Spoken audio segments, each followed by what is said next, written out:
Hey everybody, Varun here from Language Academy. Guys, welcome back to one of the finest, one of the best videos I've ever produced.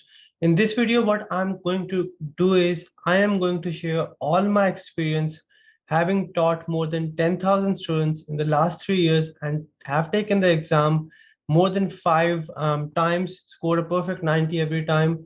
I am going to share each and every tip, each and every trick, and each and every strategy for each and every task which you need to have before you go for the exam so that you can clear the exam in the very first go. Now, what we'll be doing over here is I'll be explaining each and every task with the marking criteria, with the strategy, with the template, and things you need to be careful about. I request all of you to make sure you take the notes so that you don't have to watch the video again and again and you can focus on studies. Let's get into the video. I don't really want to waste a lot of time because this is going to be a long, lengthy video. So I want to give you as much value as I can in the shortest period of time. I'll be sharing my screen, and if you do have any doubts, let me know in the comment section. Let's get into the video. The PT full course in just one video, we are going to start. Remember this thing, this is for beginners as well. What is PT? English test, as all of you know, valid for study visa or your work visa purposes as well. The four modules: speaking, writing, reading, and listening.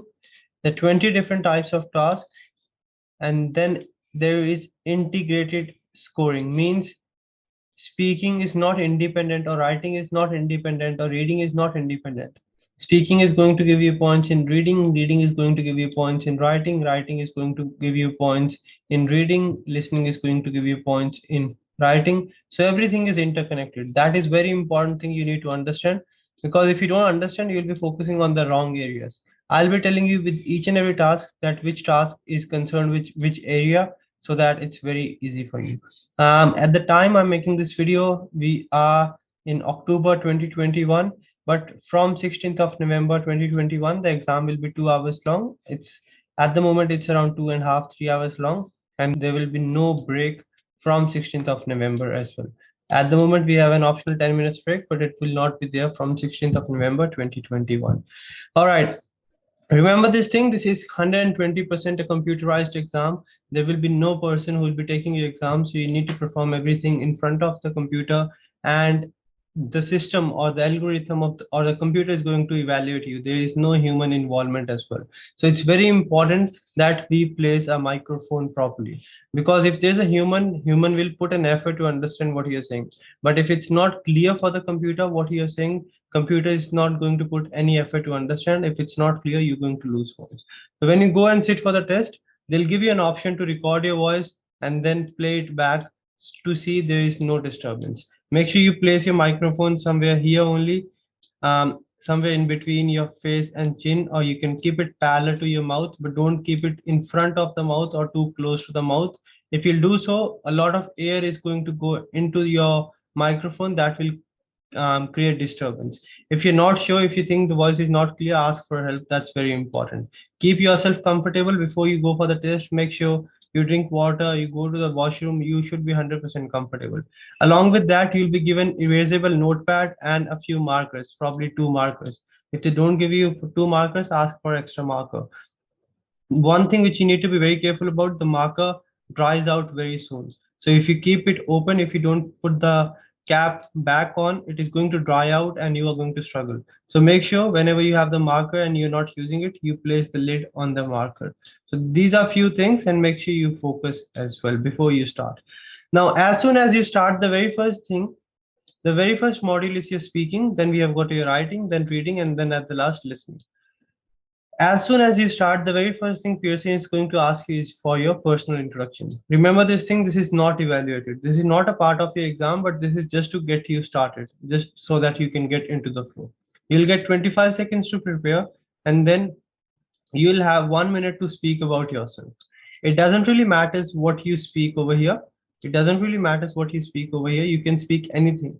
You don't have to go exact 1 minute. You are given 1 minute. You can speak around 30 seconds, 40 seconds, 20 seconds as well. So speak anything about yourself in a minute. If I go for the exam, what I'll do is, hi, my name is Varun. I'm a PT tutor and I've been training students from last 3 years. I'm taking this exam for my permanent residency purposes and I am fully prepared to take this exam. So that's what I'll do. That will help me to get into the flow and I'll get myself comfortable with the exam. As soon as you move on from your personal introduction, you will get started with PT speaking module.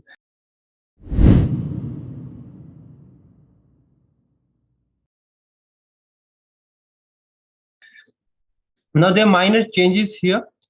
This one is from 16th of November. At the moment, we have around 6 questions here and 3 questions here. So no major changes, but from 16th of November, 2021, we'll have this format. You'll have 5 different task type in speaking. Read aloud, you'll have 6 to 7 questions. Repeat sentence, 10 to 12 questions. Describe image, 3 to 4 questions. Read a lecture, 1 to 2 questions, and answer short question, 5 to 6. Let's have a look in depth, task by task, what you are expected to do in read aloud, what you are expected to do in repeat sentence. First task is read aloud, which you're going to have 5 to 6. Remember this thing. Now, this is very important task. What happens over here? You'll be given a text on your screen. You'll be given text on your screen. And as soon as you have the text, you'll have 35 seconds to prepare. After those 35 seconds, you'll have around 35 seconds to read aloud, 35 to 40 seconds to read this text as it is. For example, many papers you write in college will require you to include quotes from one or more sources. Even if you don't have to do it, integrating a few quotes into your writing can add life and persuasiveness to your arguments. The key is to use quotes to support a point you're trying to make rather than just include them to fill space. So this is your task. You'll be given a text on your screen with 35 seconds to prepare. After 35 seconds, you'll have a beep sound. Remember this thing, in read aloud, you'll have a beep sound, which means your microphone has opened up or has started, and you'll have to read the text aloud. You'll have 6 to 7, 5, sometimes 5, but mostly 6 to 7 read alouds. This task is important because it contributes to your speaking module and your reading module as well. Very important. Why reading? Because you'll have to speak, but at the same time, you'll have to read as well. So your reading is evaluated as well. This is assessed on 3 parameters. There are 3 parameters on which your speaking tasks are evaluated: fluency, your pronunciation, and your content. Fluency means your flow. That are there any pauses? Are there any hesitations? If there are any hesitations, any pauses, any corrections, you're going to lose points in fluency. Pronunciation means clarity. It doesn't really mean your accent. Remember this thing. Doesn't really matter if you have Indian accent, African accent, or any accent. You just need to speak clearly. Pearson recognizes all the accents. And content means whether you are reading what's on the screen. So let's say if there's 60 words, for example, and you're only reading 50 words, you're going to lose points in content. In case you do not read this part, you're going to lose points in content. So fluency means your flow. To get full points in fluency, you need to make sure you go in a smooth flow. Fluency is not about going fast. This is one problem students make. Go in a smooth flow, avoid hesitations and self-corrections. Pronunciation means your clarity, not your accent. Content, do not omit words, do not add words, focus on S and ED sound at the end of the words. How do you read the numbers, contractions, and years? Now, for example, we've got don't here. Anything on your screen, you have to read as it is. You have to say don't only. You'll not say do not. Don't will be don't. Can't will be can't. Shouldn't will be shouldn't. Numbers, let's say we have got 1881, for example. So you can say 1881 as well, but the right way of saying it is 1881. So you have to always pronounce such terms in the standard pattern. The standard pattern is 1881. I was born in 1996. I'll not say I was born in 1996. So you have to speak it in a standard way and contractions as it is. I'll still give you an example of what speed you have to go at. Many papers you write in college will require you to include quotes from one or more sources. Even if you don't have to do it, integrating a few quotes into your writing can add life and persuasiveness to your arguments. The key is to use quotes to support a point you are trying to make rather than just include them to fill space. So I took a few pauses, but after the phrase. For example, many papers you write in college will require you to include quotes from one or more sources. Slide pause. Even if you don't have to do it, you can take a slide pause here. Integrating a few quotes into your writing can add life and persuasiveness to your arguments. The key is to use quotes to support a point you're trying. I'm not saying you are, I'm saying you are. Point you're trying to make rather than just include them to fill space. So that is what you need to do in read aloud. Not that difficult, but important task because this is going to give you a lot of points in reading. If you find reading section hard or speaking hard, make sure you work over here. This is going to boost your reading significantly. Now, next task is your repeat sentence. Again, important task. So read aloud, you'll have 5 to 6, and after that, you'll move on to repeat sentence. What happens over here? You'll get a sentence, you will hear a sentence that can be anywhere between 9 to 16 words long. As soon as the audio stops, after half a second, your recording will start and you'll have to repeat the sentence in exactly the same way as you hear it. You'll have 10 to 12 of these. This is important. Why? Because this contributes to your speaking and your listening as well. Important task, remember this thing. This is assessed on 3 parameters as well. Now, for example, the blue line ends here means your audio finished, your recording will start and you'll need to repeat the same sentence. For example, your sentence is, I am a good boy because I finish all my work at time, you're on time. So you'll have to repeat the same sentence in exactly the same manner. 5 points for fluency, 5 for pronunciation, and 5 for content. Fluency again means speaking in a smooth flow, not going too fast, not going too slow, and avoiding any kind of hesitations and self-corrections. Pronunciation is more about speaking clearly, not your accent. Content. Content means you need to repeat 100% of the content. How content is marked in PT? Remember this thing in repeat sentences. If you repeat 100% sentence in the right way or in the correct sequence, you'll get 3 on 3. If you repeat more than 50 but less than 100, you'll still get 2 on 3. If you repeat more than 25 but less than 50, you're going to get 1 by 3. So what I'll recommend you, see, it will not be practically possible. It will not be practically possible for you to repeat 100% of the sentence in each and every case. In that case, what you need to do is you need to make sure you continue, you do not stop, repeat as much as you can, but repeat it clearly and confidently. Because let's say this is the sentence. I'm going to London with my friends to attend a birthday party. Now I only remember London and friends. I have one option. I am going to London, and by the time you're thinking, your recording is going to go. You'll run out of time. You won't be able to give out your answer. You lose points in fluency. You lose points in content. Plus, you lose points in pronunciation. But if you say something this, I'm going to London with my friends and I'm very happy. Now, what happened here? You don't have 100% of content, but you are fluent. You're going to get full points for fluency. You're clear. You're going to get full points for your pronunciation, and you're going to get 2 points on 3 in your content. As a result, you're getting 12 on 30. So I'll highly recommend try to repeat as much as content you can. In case you're not able to repeat it, do not stop. Make something by yourself and repeat as much as possible so that you don't lose points in fluency and pronunciation. So that's what you need to do in your repeat sentence. Let's have a look at a few more things. Yes, do not stop. Even if you're not sure, just repeat as much as you can, but that should be fluent and clear. Use the initial strategy or memorize. What's the initial strategy? Let's say the sentence is I'm going to London with my friends. While the audio is going on, just write I am going to London with my friends. So IAGTLWMF. I am going to London with my friends. So if you are comfortable, you can write initial for each word in the sentence, but most of the students are not because the sentence is quite fast. In that case, close your eyes, understand the meaning of the sentence. It's very important that you understand the meaning of the sentence. If you do, you will be able to recall most of it and will be able to repeat it in a fluent manner. That's what you need to do. You need to make sure you practice 30-35 repeat sentences every day. Very important task, extremely important. Remember this thing. All right.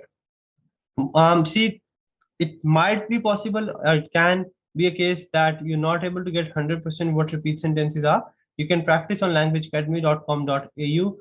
It's free to practice there. You'll get a better idea. Next task is describe image. What happens over here? You'll be given an image on your screen that can be a pie chart, a bar graph, a table, a line graph, any XYZ image. You'll have 25 seconds to think or prepare about the image, and after 25 seconds, your microphone will open up and you'll have to describe the image for 40 seconds. So 25 seconds to prepare and then 40 seconds to speak about this image. You can have image which can be line graph, a pie chart, any random picture. You'll have 25 seconds and 40 seconds to speak. You'll have 3 to 4 of these from 16th of November 2021. This is an important task, not the most important. It only contributes towards your speaking. This is assessed on 3 parameters again: fluency, pronunciation, and your content. Fluency means flow, pronunciation means clarity, and content means speaking a few keywords from here. Now, I'll give you one hint or one trick over here. See, there's no human involvement. Everything is going to be assessed by the computer. And for describe image, task like describe image, there cannot be one fixed answer. Let's say I've asked thousands of students to explain this image. Each and every student, even if they're explaining it in the right manner, there are chances that not even two of them will have the same answer. Everyone will have a different way of explaining the image. That's why there is no fixed answer in the system. What is the system going to look for? System is just going to look for keywords from the image. In describe image, please do not focus on the accuracy of the image. What you need to focus on, you need to focus on speaking clearly, fluently, and repeating a few keywords from the image. I've got a template which has helped thousands of students to get their desired score. I've tried that in my test as well. I've got 97 times in speaking while experimenting a few things. So I highly suggest, recommend all of you to follow that template. I'll show it to you, practice using that, and 100% that is going to boost your score. Yes, templates do work in PT. I know it can sound a bit weird that yes, how can this be this easy? But yes, it is if you follow it the right way. Alrighty. So as I've told you, fluency, pronunciation, and content. Smooth flow, no hesitations and corrections, clarity. The accuracy of content is not important. There is no right or wrong answer. Remember, a computer evaluates you and there cannot be a fixed answer. Do not stop. Speak anywhere between 20 to 30 seconds. I don't really want you to go exact 40 seconds. You can speak anywhere between 20 to 30 seconds. Satisfy the requirements.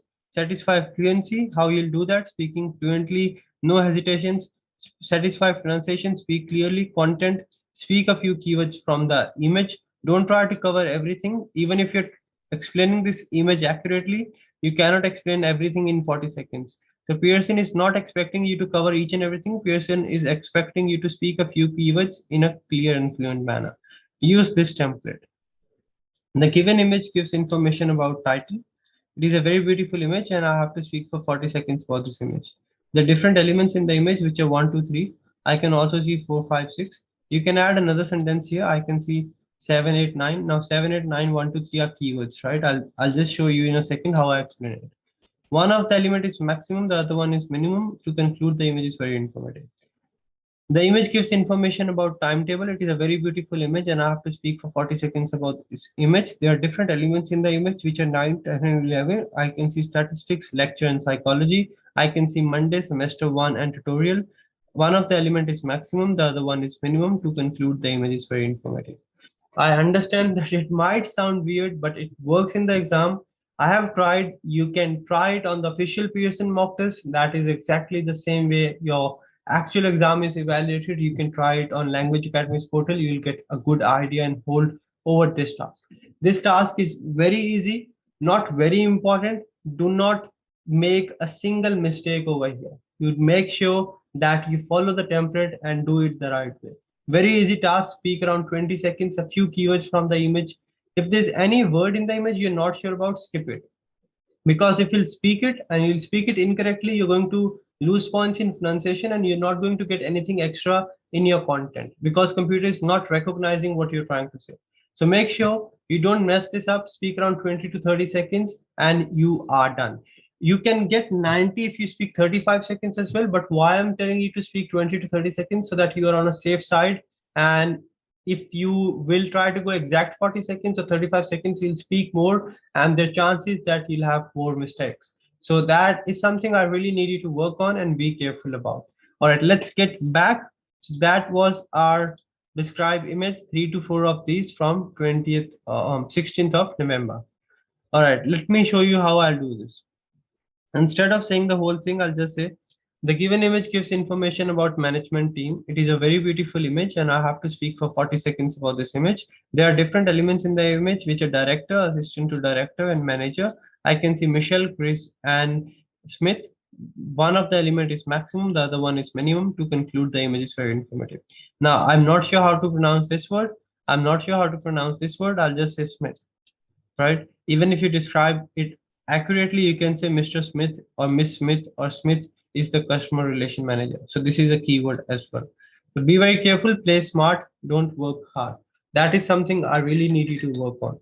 Next task is your retail lecture. What happens here? Sometimes you'll have a video, sometimes you'll have an image, sometimes you won't have anything, you'll just have an audio. You'll get an audio, you'll get a lecture, which can be anywhere between 40 to 90 seconds long. After the lecture, you'll have 10 seconds to prepare, and after that, you'll have 40 seconds in which you'll have to retell the lecture in your own words. You'll have an audio or video lecture 40 to 90 seconds long. While the audio is going on, you'll need to take notes. While the audio is going on, you need to take down few keywords. I'll show you how to take notes. After the audio, you'll have 10 seconds to prepare. After that, you'll be given 40 seconds to retell the lecture. It will only contribute towards your speaking and listening module. This task, retail lecture, is only going to contribute towards your speaking and listening module. Remember this thing. Because it contributes to your listening, this is an important task. Why listening? Because you have to first listen to a lecture and then retell it in your own words. You'll have 1 to 2 in the exam, and this is assessed on 3 parameters: fluency, pronunciation, and your content. Fluency, pronunciation, and content, same. Fluency means flow, clarity, and content over here means keywords. In here as well, there is no fixed answer. Retail lecture as well, there are thousands of ways to retell the same lecture. So there's no fixed answer, but over here, content is important. When I say content, keywords are important. You need to make sure you have proper keywords so that computer knows you are speaking on the topic.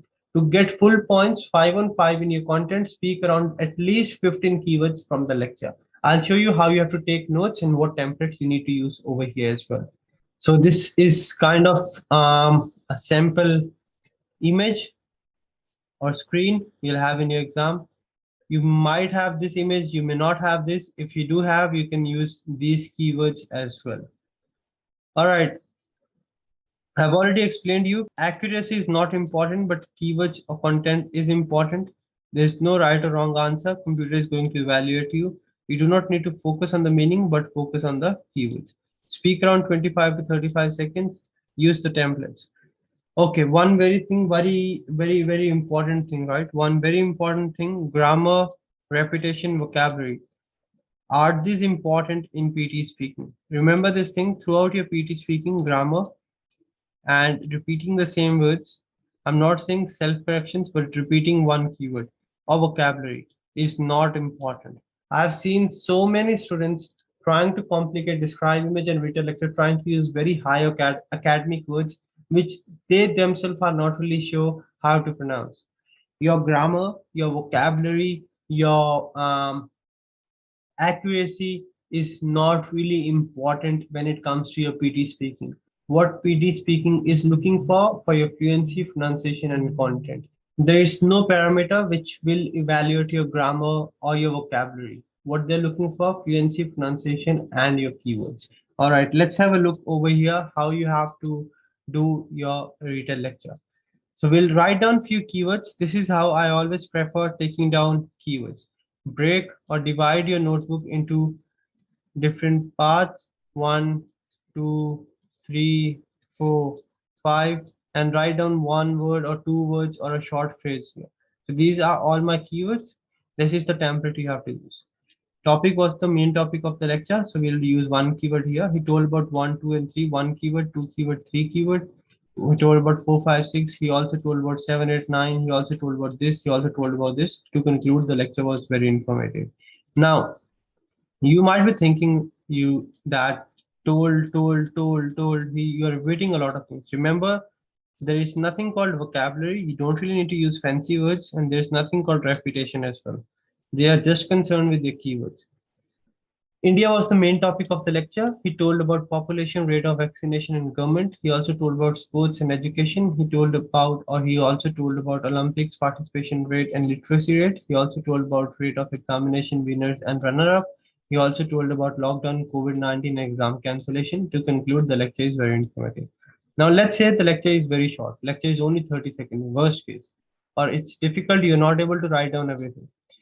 India was you have to still go 20 to 30 seconds at least, remember this thing. 35 is better. Because if you speak 35 seconds, you'll be able to speak few more keywords and that will make sure you don't lose any points in content. India was the main topic of the lecture. He told about India population and rate of vaccination. He told about government, sports and education. He told about Olympics participation rate and literacy rate. He told about India government and Olympics. He told about participation rate, sports and population. He told about rate of vaccination, education and literacy rate. To conclude, the lecture was very informative. That is all you need to do in your written lecture. Now I understand if you're taking the exam for the first time, whatever I'm telling you might not sound logical, or you might be thinking, what is this guy talking about? But this all is coming up from all the experience I've got, all the tricks, all the attempts I've taken just to try out a few things, playing with the computer, trying to trick the computer, and that's what I've come up from. You might see a lot of other videos trying to ask you to focus on the message and all. See, nothing's wrong, nothing's right. You can follow either way, but I want to make your journey as smooth and as easy as possible. That's why I'm sharing all these easy tricks, which I normally give out in our VIP course. So that is something I wanted to do it. This 120% works. You can try it on Language Academy portal, languageacademy.com.au, and you can, before you go for the actual test, you can try this on your Language Academy portal. You just go on languageacademy.com.au. Register there and practice and see your score. It's all free to practice, so that will 100% help you out. Now let's move on to the next and last task for your speaking module. Very easy and not so important task. You'll have 5 to 6 of these answer short questions. You'll get 1, 2 or 3 words general knowledge based questions. Not important. For example, you have something like this: what is the first paragraph of an essay? What are the mountains that can erupt? What are the people who study history? So general knowledge based one word question. This contributes towards your speaking and listening. The marking is 1 point for correct answer, 0 for incorrect answer. When the audio stops, you'll have to speak after a few seconds. Once the question is done, you'll get 1 to 2 seconds and then your recording will start. You'll have to give your response in a few words. You don't really need to make complete sentences, just 1 to 3 words are fine. If not sure, now let's say I've got this question. What do we call the thread in the center of the candle? I don't know what wick is. I have two options. One option is I say I don't know. Second option is stay quiet. Third option is at least speak something. If you do this or do this, 100% you're going to get 0. If you do this, which I have tried, what I do is I repeat a few keywords from the question. Just say thread center of the candle. That sometimes work in the exam, and students have even got a perfect 90 doing this. First of all, try to give the right answer. Sometimes you'll have questions with options: Mars or Pluto, which is the coldest planet. You don't know, just say Mars and Pluto. But if you don't have options, you don't know the answer, repeat a few keywords from the question. That works in the exam. To prepare yourself, cover all the predictions we post on YouTube every month, twice a month we post it actually, or you can cover the prediction from Language Academy portal as well a week before your exam. Don't practice this one too much, not that important, right? So that is where your speaking section ends. Paid speaking is the backbone of the exam. If you do well in speaking, you're going to boost your reading and listening. Read aloud, focus on flow, clarity, and read each and every word clearly. Repeat sentence, repeat as much as content possible, but in case you're not able to repeat 100%, repeat as much as but clearly and fluently. Third, describe image. Do not focus on accuracy, focus on a few keywords, use the template, speak around 20 to 30 seconds. Read a lecture, take the notes clearly. One mistake which I see a lot of students make is taking down a lot and then not able to read what they have written. So write clearly, take down keywords, and then use the template, speak around 25 to 35 seconds. And finally, answer short questions. Give out the right answer, not sure about the right answer. If there are options, repeat all the options. If there are no options, repeat a few keywords from the question. You are going to get your score. So that is where your speaking ends. And now we are going to move to your writing module.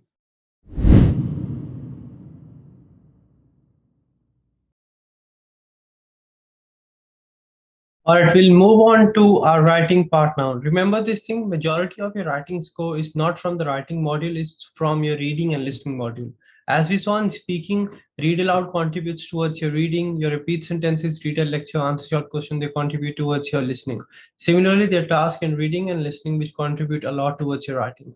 A writing task or writing section by itself is very easy. What is challenging is your reading part, which impacts your writing a lot. So writing, I'll explain you, I'll give you the shortcuts, hacks, and tricks which you can use as it is to crack your exam, and then we'll move on to reading and listening. Let's get into the video. Writing tricks are going to amaze you, shock you, surprise you, but whatever I'm giving you to the best of my knowledge, and I'll make sure whatever information you have, it works and it will do wonders if you follow it properly. Let's get into the video. So remember this thing, PT writing. In the writing module, there are two different types of tasks. Very first one is your summarize written text, and the second one is essay. What happens here, you'll get a passage on your screen. Passage something like this. This is quite a long, lengthy passage. You can have anywhere between 100 words to 300 words. What you need to do is, you'll have 10 minutes. In those 10 minutes, you have to read the passage and write the summary of the passage between 5 to 75 words. But that summary should be only one sentence. You have to just write in one sentence. One sentence means only one full stop, right? So you'll have a passage or text on your screen up to 300 words long. You'll have to read and summarize the passage within 10 minutes. You need to write the summary in one sentence, means only one full stop, no question mark, no exclamations, and between 5 to 75 words. This task will contribute in writing, obviously, but along with that, it will contribute in reading because, first of all, you have to read this whole thing and then write. You'll have one or two of these in your exam. Some students will have one, some of you will have two, but 95% will have two in the exam. This is assessed on four parameters: content, form, grammar and spellings, and vocabulary. Content, what does content means? Content means that whatever main idea is there in the passage, the main idea, main content of the passage should be there in your answer. How do you demonstrate that again? There is no fixed answer because each and every student is going to have a different answer for same passage. How is computer going to look for the ideas? Using your keywords. There is no accurate information here as well. You need to have proper keywords. Keywords for content, to get full points in content, you need to have around 7 keywords. When I say keywords, keywords means nouns, proper words which do make some sense. For example, over here we have got public figures, sports stars, personal privacy, films, music, TV, character, leading politicians, officials, businesses, celebrities. So these are all keywords, film stars, musicians. So we need to make sure we have at least 7 keywords from the passage in our answer to get full points in content. Form means you need to make sure you only write between 5 to 75 words, and on top of that there should be only one sentence, means only one full stop.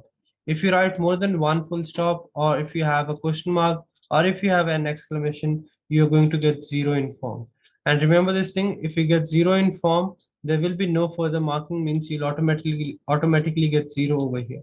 So you need to make sure you don't mess this up. Write around 50-60 words, and make sure there's only one full stop, no full stop in the middle or anywhere between, and the first word should be capitalized and the last you have to have a full stop.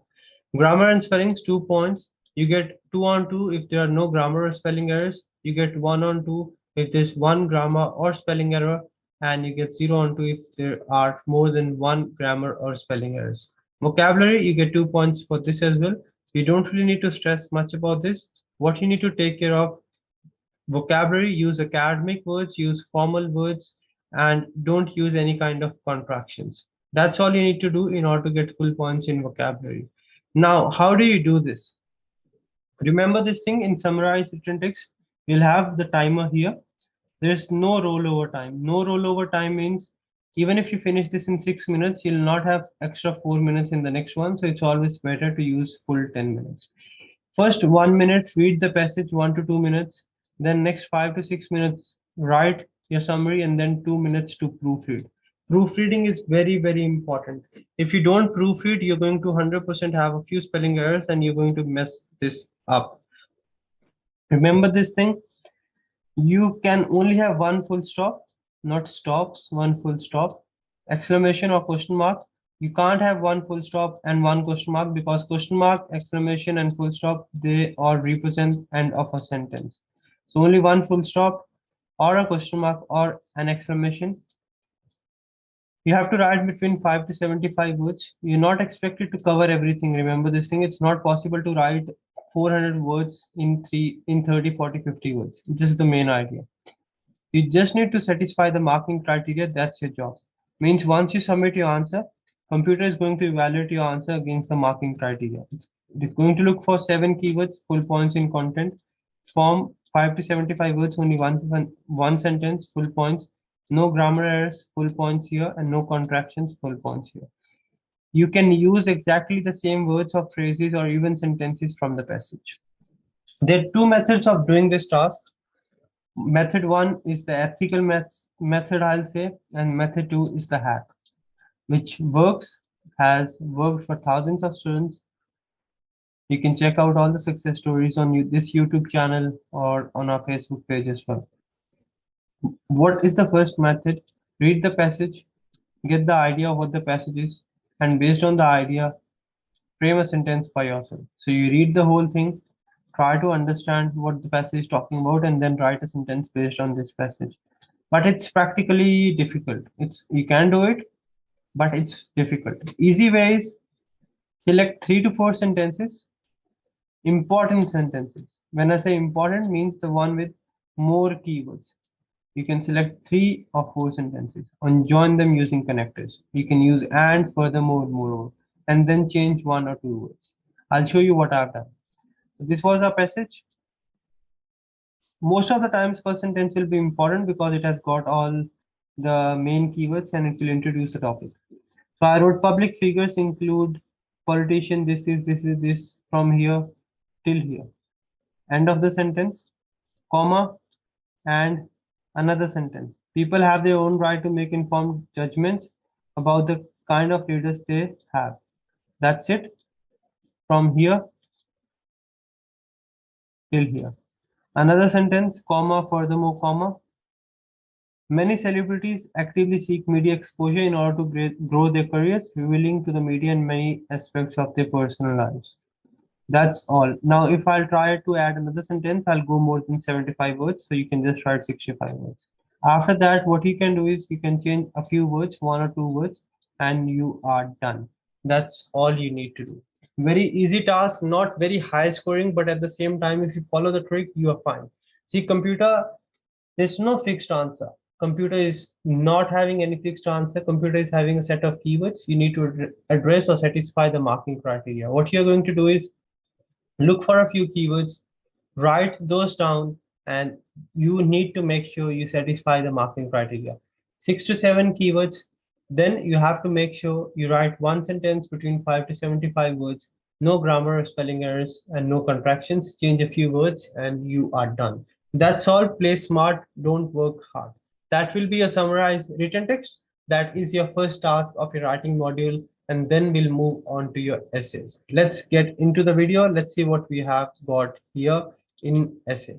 Essay is difficult if you follow it the right way, but easy if you follow the shortcut.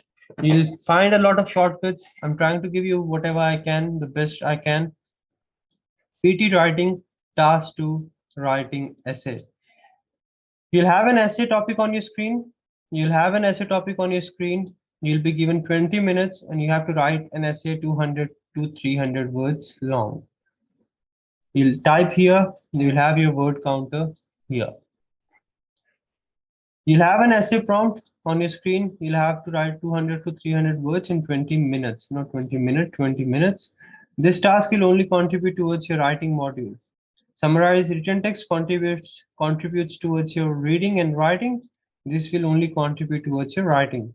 You'll have 1 or 2 essays in your test, and this task is evaluated on 7 parameters. There is no fixed answer, but 7 parameters. Content means you have relevant keywords and relevant information. Keywords are important here. relevant keywords to the topic. For example, if they're talking about internet, you need to have social media, Google, search engines, marketing, job, so keywords related to the main topic. Form means you need to write between 200 to 300 words. If you write less than 200, more than 300, you are going to lose points here.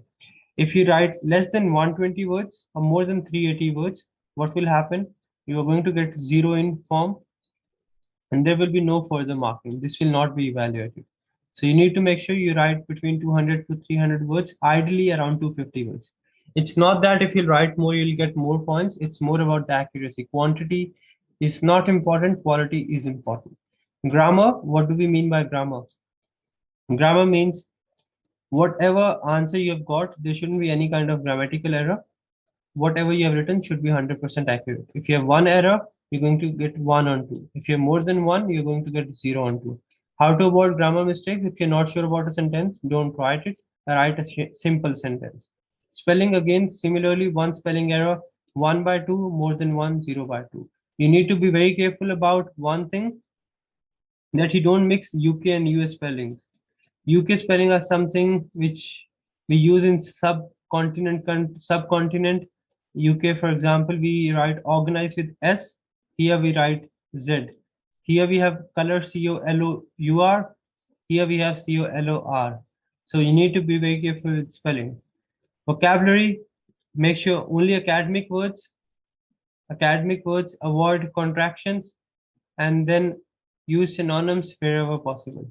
Development structure and coherence means your idea should go in a flow. There should be a link between each paragraph. How do you do that? You use a lot of phrases.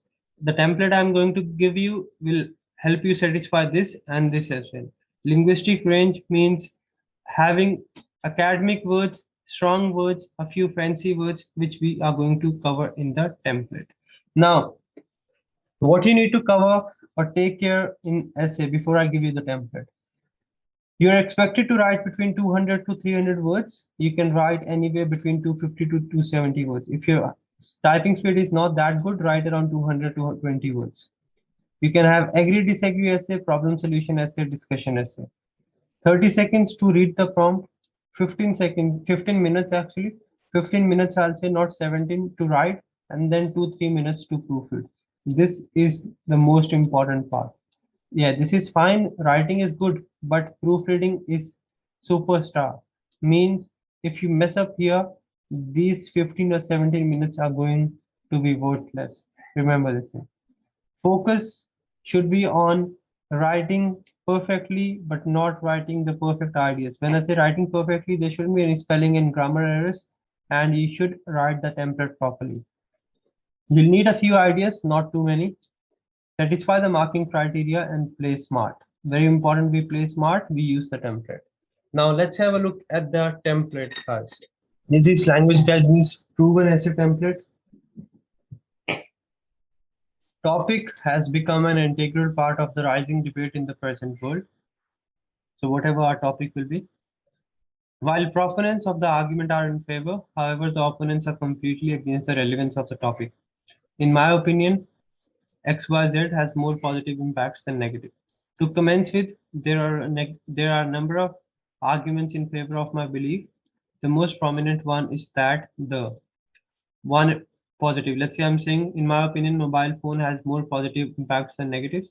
Here I'll write one positive of mobile phone. Is that the phones allow us to communicate, to watch videos, help us in entertainment, anything.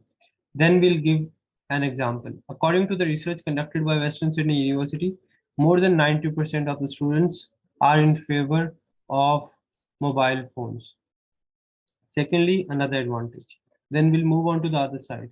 On the other hand, critics may point out that one of the most significant disadvantages of mobile phones is that there is a lot of potentially dangerous material which can harm the mindset of young adults or young children. Or you can say of mobile phone is that it can cause severe threat to personal information. For instance, a survey conducted in the United States reveals that more than 20% of the mobile phones were hacked, and financial information was stolen in the last 2 years. Something like this. Make up an example by yourself. To conclude, even when there are a lot of demerits associated with the topic, with mobile phones, the advantages outweigh the disadvantages, and mobile phone has become a crucial part of our life. Therefore, efficient use of mobile phone should be promoted. However, its misuse should be condemned. Now, you can use the same template even if you have two essays. Remember this thing: each task in PT is evaluated separately. So Pearson is not going to look that yes, he has used this template. How is he using the same template here? So you can use it, and there's nothing called plagiarism when it comes to PT. Remember this thing, right? Let me give you a sample answer. With the increased traffic in the cities, the use of public transport is increasing day by day. So we have one keyword here, traffic in the cities, another keyword, advantages of public transport.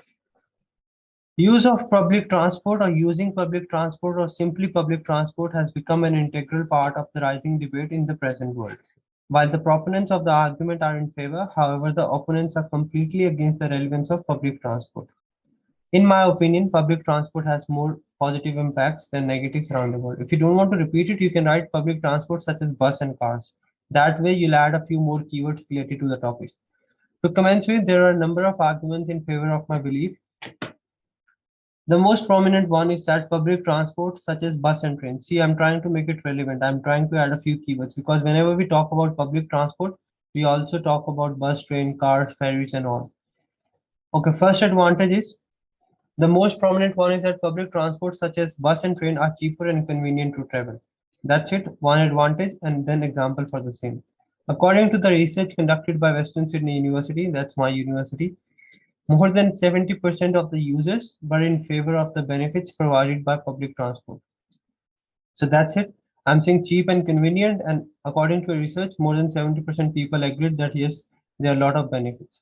Secondly, another advantage, public transport reduces the harmful gas emissions and is safe to travel. That's it.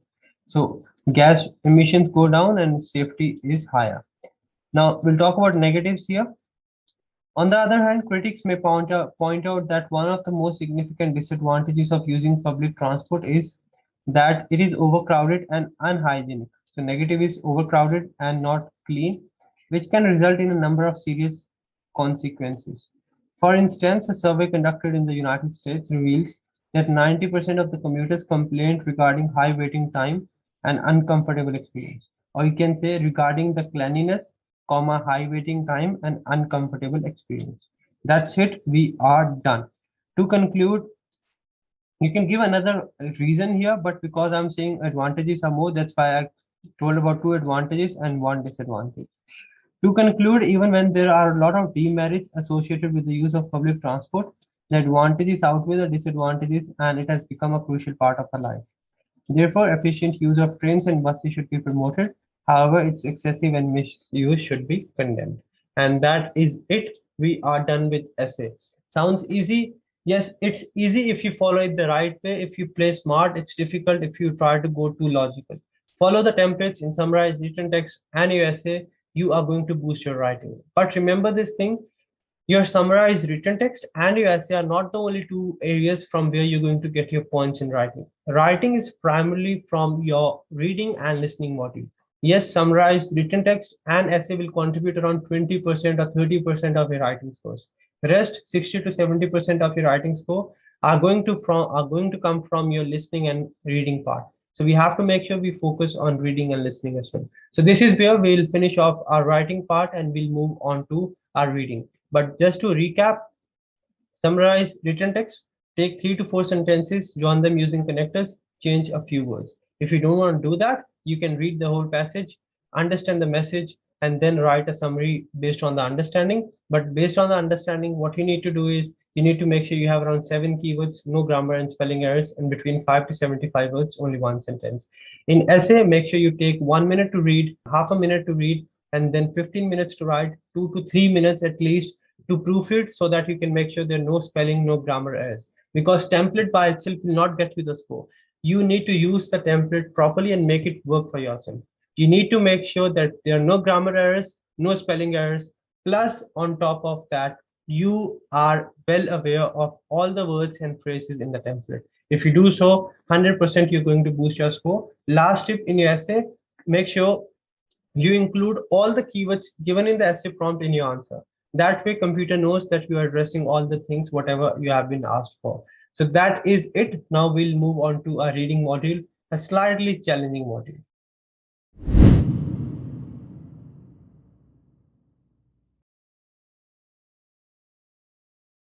All right, reading is the third module of your test. You'll have total 13 to 18 questions. At the moment, we have around 20-21 questions, but from 16th of November 2021, we'll have 13 to 18 minutes and 29 to 30 minutes of overall time. Overall time means you won't have any time constraint per question, but you'll have an overall section time. So you'll have to manage your time as per the number of questions you have. Now, what is the main thing over here? Time management. We have 5 different types of tasks here: reading and writing blanks, MCQ single answers, reorder paragraphs, MCQ multiple answers, reading blanks, drag and drop. Reading and writing blanks, you'll have 5 to 6, 1 to 2, 2 to 3, 1 to 2, and 4 to 5. Now, these two are not important, the rest 3 are important. Let's have a look in detail about each and every task. Reading and writing blanks, we also call them drop down blanks. What happens here? You'll have a passage on your screen. Few words in the passage are missing, they're replaced by a blank. And for each blank, you have a drop down menu. For each blank, you have 4 options. Based on the context, based on the grammar, you have to select one option, which will go over here. Similarly, you'll have 4 options here, 4 options here, 4 options here. You get 5 to 6 such passages. Each passage will give you points in reading and writing. You get 1 point for each correct blank. So 1 point here, 1 here, 1 here, 1 here. This passage will contribute 4 points in your reading and 4 in your writing. So let's say we have got 5 passages like this. You'll get 20 points in reading and 20 in writing. So that's why this is very important task. So as I've told you, you'll have a passage on your screen with 4 to 5 blanks, each blank with 4 options. This task will contribute towards your reading and writing module. You need to focus on the context, means you need to understand what the passage is talking about, the grammar rules. Now, based on your grammar and your context, you need to eliminate. Let's say this is grammatically incorrect, this is incorrect according to context. You're left with 2 options. Based on the meaning or the reasoning given in the passage, you need to select one of these options. There are a few grammar rules which you'll use in reading blanks and reading writing blanks. So there's one more type of blanks which will come in a while. Please make sure you pay attention to these. These are super duper important. Remember this thing. What is a noun? Noun is any particular place, object, chair, table, all these things. If there is a blank right after an article, what is an article? A, an, or the? There will always be a noun. For example, this is a dash. This is a noun. This is a pen. This is a table. This is a chair. Jared had a friend who helped him in the time of need. Any blank after a and the, you always have to use a noun. If there's a blank between article and noun, he is a dash. He is a dash boy. He is a good boy. So you'll always have adjective over here. Adjective is something which will modify the noun, which will give you more information about the noun. He is a dash boy. He is a bad boy. Steve played a dash role, a great role. Adjective. Steve played a great role in the success of his team. If there is a blank right after possessive pronouns, his, their, her, our, mine, your, words like this, possessive pronouns used to refer to nouns. There will always be a noun. This is his car. We will use his car. After possessive pronoun, we have got a noun. If there is a blank between a possessive pronoun and a noun, so possessive pronoun, this is his dash car, will have adjective. This is his beautiful car. This is his new car. So any blank between possessive pronoun and noun, you have to use an adjective. She admired your stellar performance. Your stellar performance. Your possessive pronoun, we have adjective here. So any blank between possessive pronouns or an article as well and a noun will have adjective here. That's what we learned here. Possessive pronoun, after that noun, between article and noun adjective, between possessive pronoun and noun adjective as well.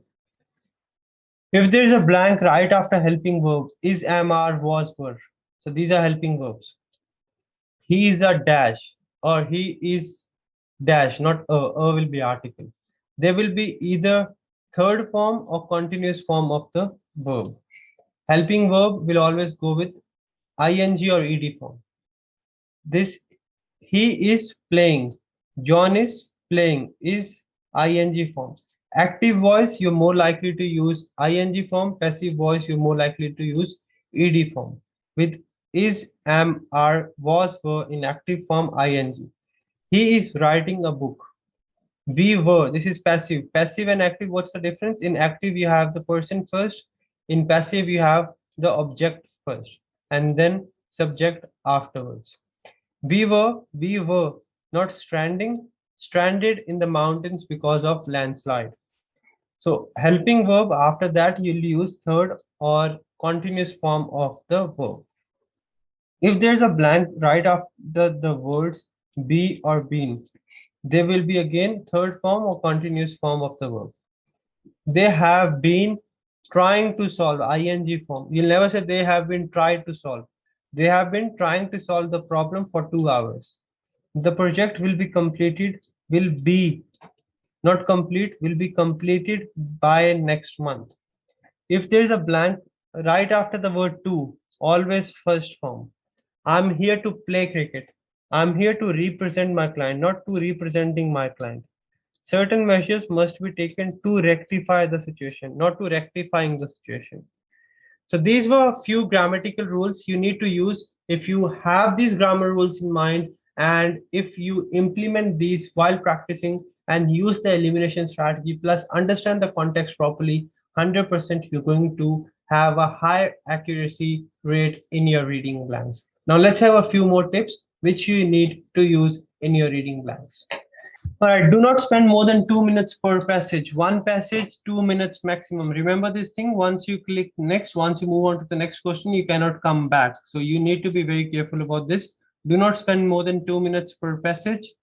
Understand the context. First of all, understand what the passage is talking about. Then use the rules and eliminate the options. Only one option you have to select. You don't have anything else to do. Now, let's say this is the passage, this is one blank, second blank, third blank, fourth blank. You're confused about this, you're confused about this. Fill these ones first. What will happen as a result? You will have a better understanding of the passage and the chances of these two being correct will go up as well. So fill the ones you're sure first and then the remaining ones. Do not leave anything unattempted. There's no negative marking. If you do it wrong, you'll get 0. If you leave it 0, so it's better at least you do it.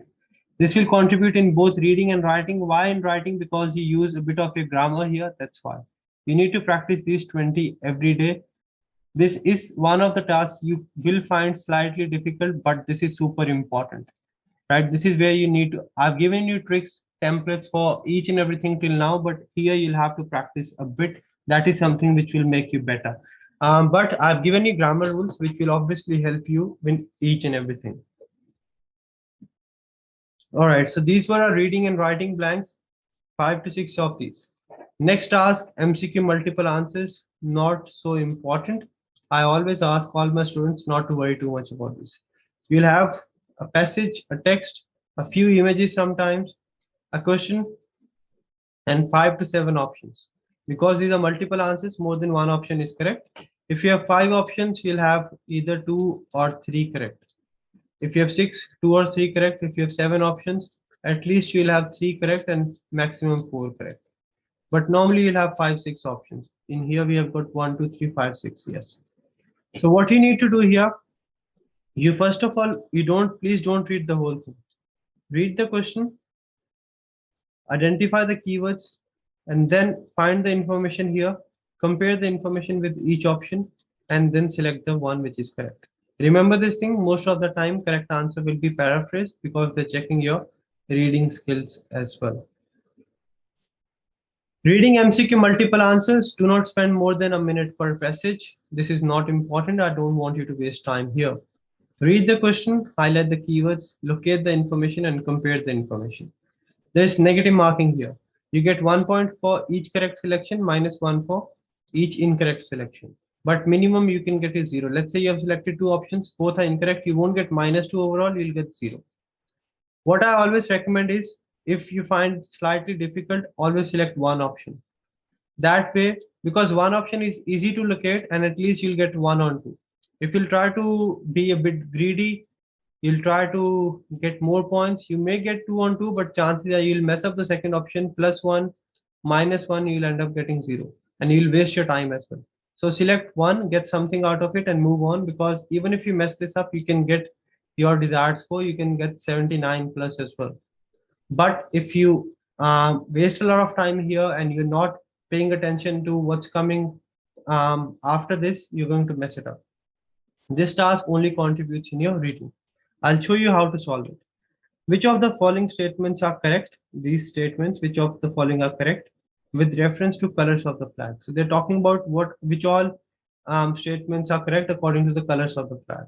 So we have got the significance of orange here, green here, and then white here. White representing the hope for peace with them. Where we have white, right? So we'll compare this with this. White represents the hope for equality. This say hope for equality, this say peace. Peace and equality are two different things. Yes, most of the answers are paraphrased, but peace, there can be peace when there's no equality as well. There can be equality when there's no peace as well. So you need to be very careful about synonyms, but meaning will not change. So this is incorrect. Green symbolizes many issues, but most importantly, it represents word and landscape. Green have something to do with word and landscape, but more importantly, symbolizes revolution. But this says more importantly, it represents landscape. This says revolution. Incorrect. The symbolism of the colors is as meaningful today as the time when it was designed. Where is time? We have time here, but this is only about orange. This is talking about all the colors. So in here, we'll only have information about orange. This is a journal passage. Time is here. Its three equal stripes illustrate the Irish political landscape as accurately today as in 1848, the year when the flag was first unfurled, means when it was first brought forward. So means stripes are as accurate today as they were for the first time. This is correct. Prior to 1848, we don't have any information for that. But if I go for the exam, I got one answer, I'll move on. Orange is associated with Irish Protestants because of the victory of William III. The color orange is associated with Northern Irish Protestants because of the William of Orange. That's right. Almost fine. Who deposed king. So this is fine. This is correct. This is correct. When viewed from left to right, viewed left is this actually, sorry. When we are viewing it from left to right, we have green, white, and orange. But this says orange, white, and green. This is incorrect. So these two will be correct options. But see, I've read this before, still it took me around a minute to solve it. That's why I always recommend select one option which is easy and straightforward and move on. This is not important. You don't really need to practice these.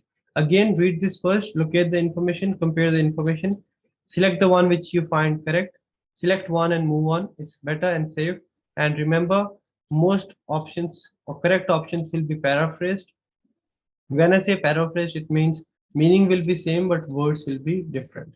So we are on to task 3. MCQ multiple was task 2. Now we have got PT reading reorder paragraphs. One of challenging task, I'll say slightly confusing as well.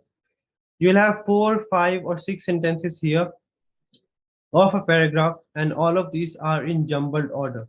Means the first sentence can be this or it can be this, the second can be this, the third can be this.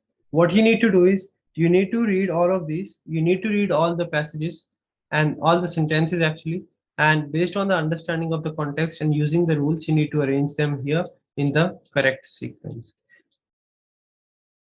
So you'll have 4 to 6 sentences in jumbled order. You need to read the sentence, understand the context, and arrange in the correct sequence. You need to follow the rules, and that's it. Success is going to be yours. What you need to do is, first of all, let me explain you the marking criteria. Let's say your question is in this form: B, D, A, E, C, and the correct order is A, B, C, D. You don't get points for correct placement. You get 1 point for each correct pair. So, for example, you have placed it in such a way: C, A, D, B, E. Even though E is at the last, it is not making pair because you'll get 1 point for AB, 1 point for BC, 1 point for CD, and 1 point for D. So maximum 4 points. So maximum points are always one less than the total number of sentences. If you have got this, AB is a pair, BD is not a pair, DC is not a pair, even though CD is a pair, but DC is not a pair, and C is not a pair, only 1 point. AB is a pair, B is not a pair, EC is not a pair, CD is a pair, 2 points. And if you've got everything correct, 4 points. No negative marking, minimum score is 0.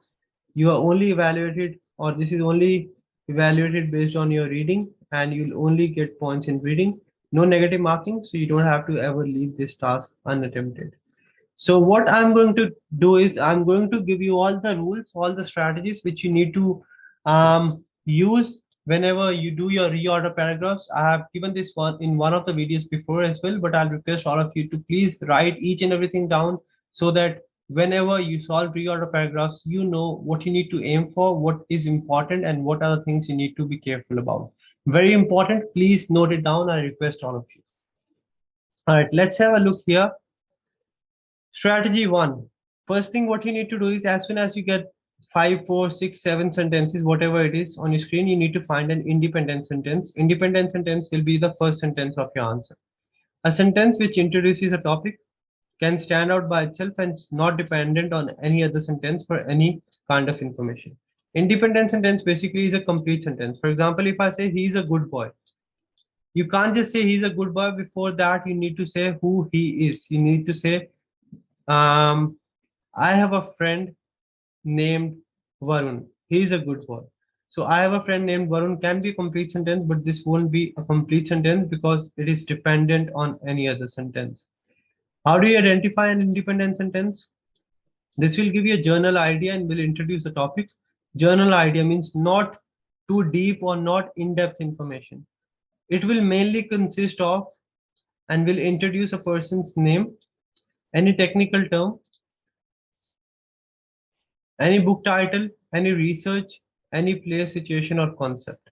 So it will mainly introduce you the nouns. It will not depend on any other sentence or clause for any kind of information, means it will be a complete piece of information. Pronoun. Sentences starting with he, she, them, those, they are likely are not likely to be the first sentence or independent sentence, because if you say he, means you're referring to something you have mentioned earlier. This sentence will normally not start with contradicting words or transition words like firstly, secondly, however, therefore, because these are used in accordance or in relation to something you have told before. Acronym rule is very important. We often ignore it. If you have got two sentences, right? One says UN, the other one says United Nations. So this is more likely to be the first sentence because you'll always introduce full name first and then short forms. Dr. Michael Clark and Dr. Clark, this has to be the first sentence. If there's any acronym or short form, the complete sentence with the complete term will always come before and the sentence containing acronym will come afterwards. If you are still not, remember this thing, if you are still not able to find out the independent sentence, consider each sentence and see that can you use the sentence to start a conversation with a stranger. That let's say these are 5 sentences and there's a person you don't know who this person is. Can you use these sentences to start your conversation with a stranger? If yes, yes, that's your independent sentence. So if you can use that sentence to start your conversation with any stranger, a person you don't know, that will be your first sentence. All right, before we move further, we'll have a look at few other rules as well. Rule of articles, very important. We often ignore it. We all know it subconsciously, but we don't know how to use it practically. There are two types of articles, indefinite, a and an, definite the. Sentences with indefinite articles a and an will always come before, and sentences with the will come afterwards if they're used for the same noun. For example, Aaron bought a baseball bat. The baseball bat is green in color. I bought a car. The car is good. So we are talking about car here. You're confused whether this will come first or this will come first. You have got a or an here, the here, talking about baseball. Sentence with a will come first and this will come after. It can be the case that this is the first sentence and this is the third sentence. It's not necessary that they will come right after one another, but this will come before and this will come after. Time periods and dates. Okay, we often think that 2000, then 2005, and then 2010. You shouldn't blindly rely on dates. PT will confuse you. It can go either way. Your sentences can go, or your paragraph can go from present to past, or it can come from past to present as well. You need to use them to get some idea, but don't rely on these blindly. Examples, remember this thing, any kind of examples will always come after the explanation. And this is the golden rule, which I've already explained to you. So now what we have done is we have got few rules and we have figured out our independent sentence. Now, what is the next step? We have to find the following sentence. We've got first sentence. Now I need to find second, third, fourth, and fifth. There's a rule in English that your sentences are always framed this way: subject, then verb, and then object. For example, Rohan is playing in the ground. So Rohan is subject, playing is verb, object is ground. What is the rule? The object in the first sentence will become the subject in the second. For example, your sentence is the woman built a strong wall. Here, woman is your subject, built is your verb, and strong wall is your object. So, built is your verb, and then wall is your object. Anything on which the subject is acting upon. So, the subject in the first sentence becomes subject in the second. But it won't be that simple that yes, you're saying the woman built a wall is good, and then next sentence about something good. It won't be that simple. But you need to remember this rule, that the next sentence will give you more information or details about the previous one. Let's say I'm talking about wall here. Next sentence will give more information about wall. So whatever information I have been provided will be explained further in the next sentence. So the next sentence will always give you more information about previous, and the previous sentence will give you more information about this. That's how you do it. For example, the woman built a strong wall. It is singular. It was built a year ago with the help of three workers. All of them plural, three workers, had years of experience. They are still working. Had and still working. So that's how you figure out. This one, wall, three workers, and they're talking about past here and then present continuous here. That's how you do it. So that's how you have to solve all your reorders. What you need to do is you need to understand the passage plus use all the rules. First of all, find out the independent sentence and then find the following sentences. The next sentence is always going to give you more information about the previous sentence. Whenever you're confused, use the article rule. Then you need to use acronym rule, examples, time periods. And if you frame a picture of the scenario in your mind, 120% you are going to get the right answer. In case it is some bit confusing, what I'll recommend you is make pairs. You don't know what's the first answer, first what's the second sentence, third sentence. Select two sentences, make a pair, which see out of five sentences, you'll be easily able to figure out that yes, these two sentences are going to go together. Take them, place them on the right hand side. You're only left with three sentences. Don't look at the pair now. Look at the three sentences. Out of those three sentences, make another pair. What you need to do is you need to select two sentences which will go together. Now you've got another pair, take them on the right hand side or the other side. Now what you have done is you have secured 2 points because you have got one pair and another pair. You're left with one sentence. The leftover sentence will either go in the first place on the top, in the middle, or at the last. It will go at the top if it's an independent sentence. It will go in the middle if it is giving you more information about the second sentence, and it will go at the last if it is giving you more information about the fourth sentence or if it is concluding the paragraph. If you do so, if you make pairs, 100% you're going to boost your score. Plus, don't waste more than, don't spend actually, don't take more than 2 minutes per reorder paragraph. Important task, but you shouldn't be wasting time because sometimes they're confusing. Practice 10 every day and you'll be fine. Now let's move on to the next task type of your reading module. Okay, next task type of your reading module are your reading blanks, drag and drop. Similar to the first task, but over here, you don't have 4 options per blank. You have a few options, probably double the number of blanks at the bottom. What you need to do is you need to read the passage again, understand the context, use your word. So is, am, are, was, were. If you can recall, there was a rule, ed form or ing form. So based on grammatical knowledge and your context, you need to solve these. So you need to just drag it from here till here, till here, till here, from here, here, wherever you feel this is right. You'll have a passage on your screen, 4 to 5 blanks and around 7 to 8 options. Will only contribute towards your reading, not in writing here, only in reading. Focus on context, grammatical rules, and eliminate the options. How you need to solve these? You need to read the passage and then read the blanks here. Now let's say you're not really sure about this, leave it. Fill this one first, fill this one first, this one first. If you have filled 3, you have eliminated 3 options. Now you're left with 4 options. Based on grammar, eliminate the options. Based on context, eliminate the options and then select the right answer. Fill the ones you're sure first and the ones you're not really sure at the end.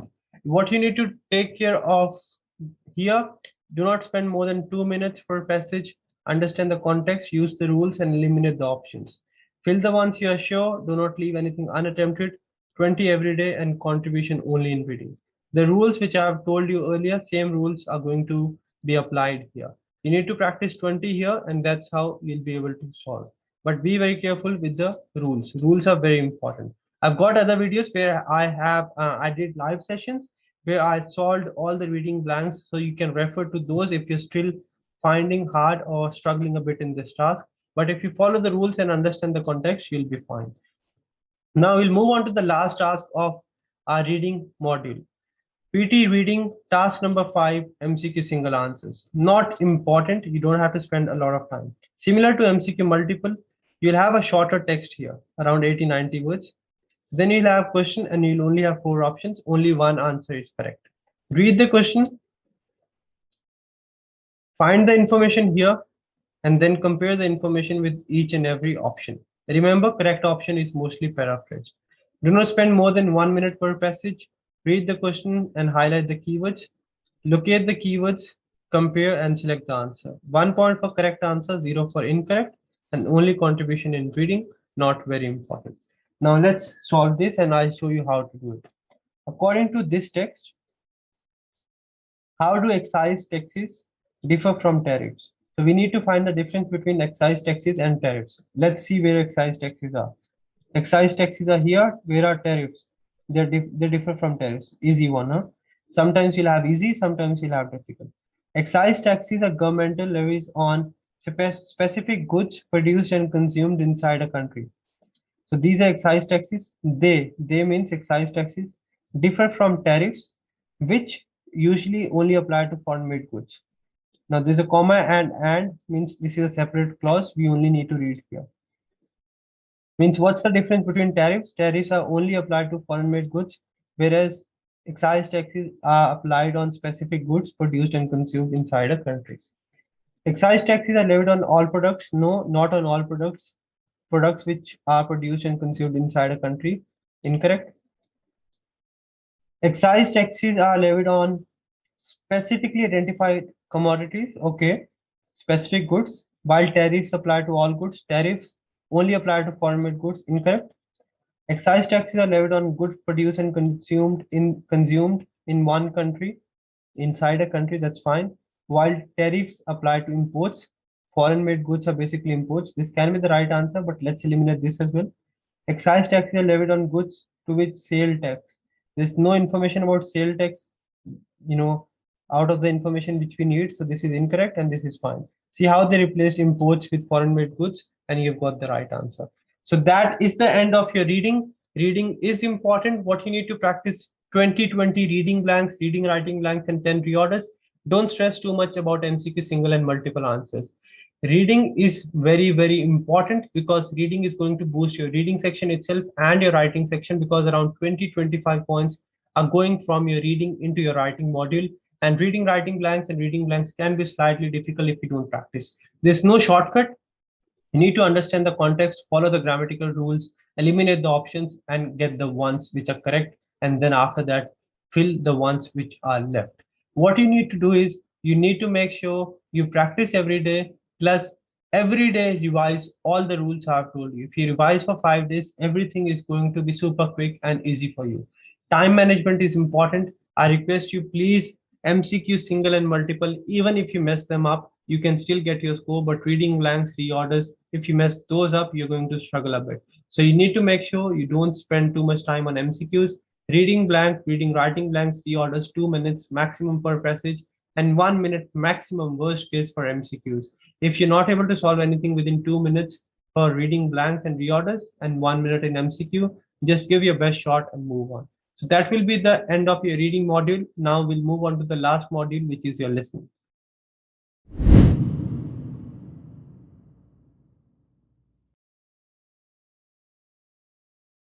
All right, we are now on to the last module, last section of your PT test, listening.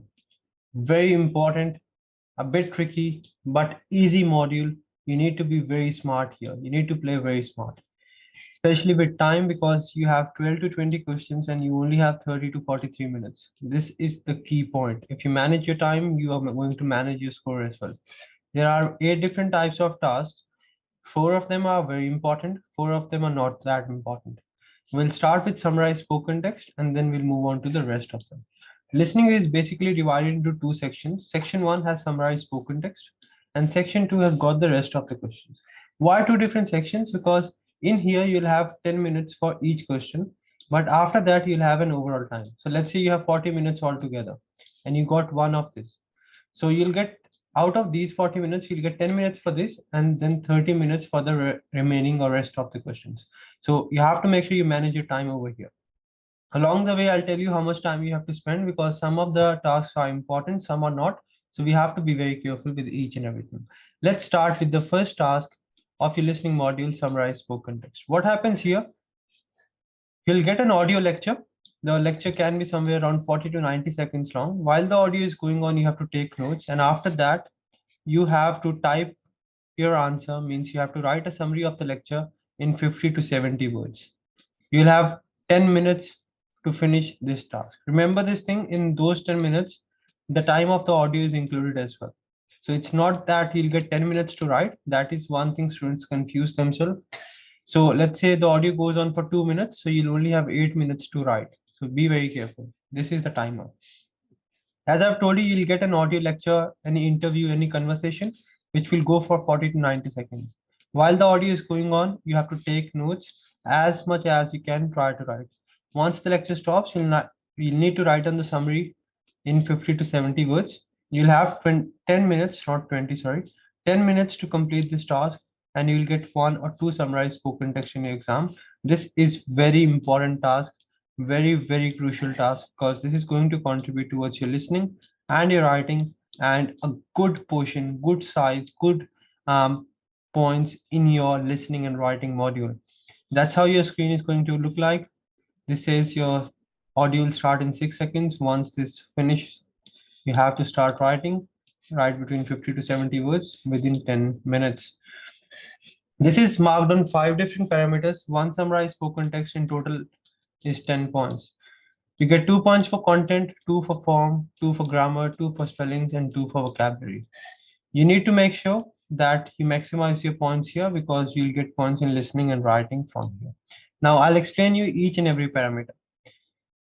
Content, again, basically remember this thing, there's no fixed answer for summarized spoken text as well, but keywords are important, because computer has got a few keywords, few words relevant or related or concerned with the audio. To get full points in your content, you need to make sure you mention the main points again. You need to make sure you mention main point again. Main point is not about writing the accurate idea, it's more about the main keywords with the essential supporting points with the other keywords. So make sure you include at least 5 to 7 key ideas or keywords from the lecture. If you write irrelevant content, means you're not writing anything from the lecture, you're going to get 0 in content, and 0 in content means no further marking, you'll get 0 on 10. So once you write around 7, 8, 9, 10 keywords from the lecture in your answer, you will be fine with your content. When I say keywords, I mean more of nouns. Then after that, your form will be evaluated. If you write between 50 to 70 words, you're going to get 2 on 2. If less than 50, more than 70 means 40 to 50 or 70 to 100. You'll get 1 on 2. If you write less than 40, more than 100, 0 on 2. So you need to be very careful. You shouldn't be losing a single point here because this is the easiest way to score or boost your points.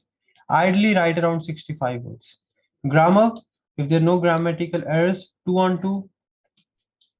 Few means 1 or 2 grammatical errors, means 1 major, 1 minor, 1 on 2. More than 1 major error, 0 on 2. Be very careful. First word has to be capitalized, and then after every sentence, you have to use full stop. In writing summary, you have to only write one sentence, but in this, you can write as many sentences you want. Next 2 points are awarded for your spelling. No spelling error, 2 on 2. One spelling error, 1 on 2. More than one spelling error, 0 on 2. Vocabulary, to boost it, you need to make sure you don't repeat the same word again and again. Avoid short forms, contractions, and slang language. Use academic or formal words. Don't use contractions like don't, can't, words like as well. Instead of like, you can write such as. So try to make it look as formal as you can. So basically your job is around 7, 8 keywords, 65 words, no grammar and spelling errors, and that's all. And no informal language. That's all you need to do. How to make notes and what are the things you need to take care of while taking notes. Before your audio starts, you'll have around 5, 6 seconds. You'll have around 5, 6 seconds, and then your 10-second timer, 10 minutes timer will start. You need to make sure your pen and notepad are ready before your lecture starts because you need to take down notes. And if this is not working or you don't have it with you, after the audio is done, you won't be able to replay it and you're going to struggle with time. While the audio is going on, write down at least 6, 7 broken sentences or group of words. If not, you can write as many keywords if you find it difficult to write phrases. When you have to write, you need to make sure you focus more on names, dates, place, things, technical terms, and quotes, means more of nouns. Don't write the full word, try to write short forms and abbreviation so that you can write more.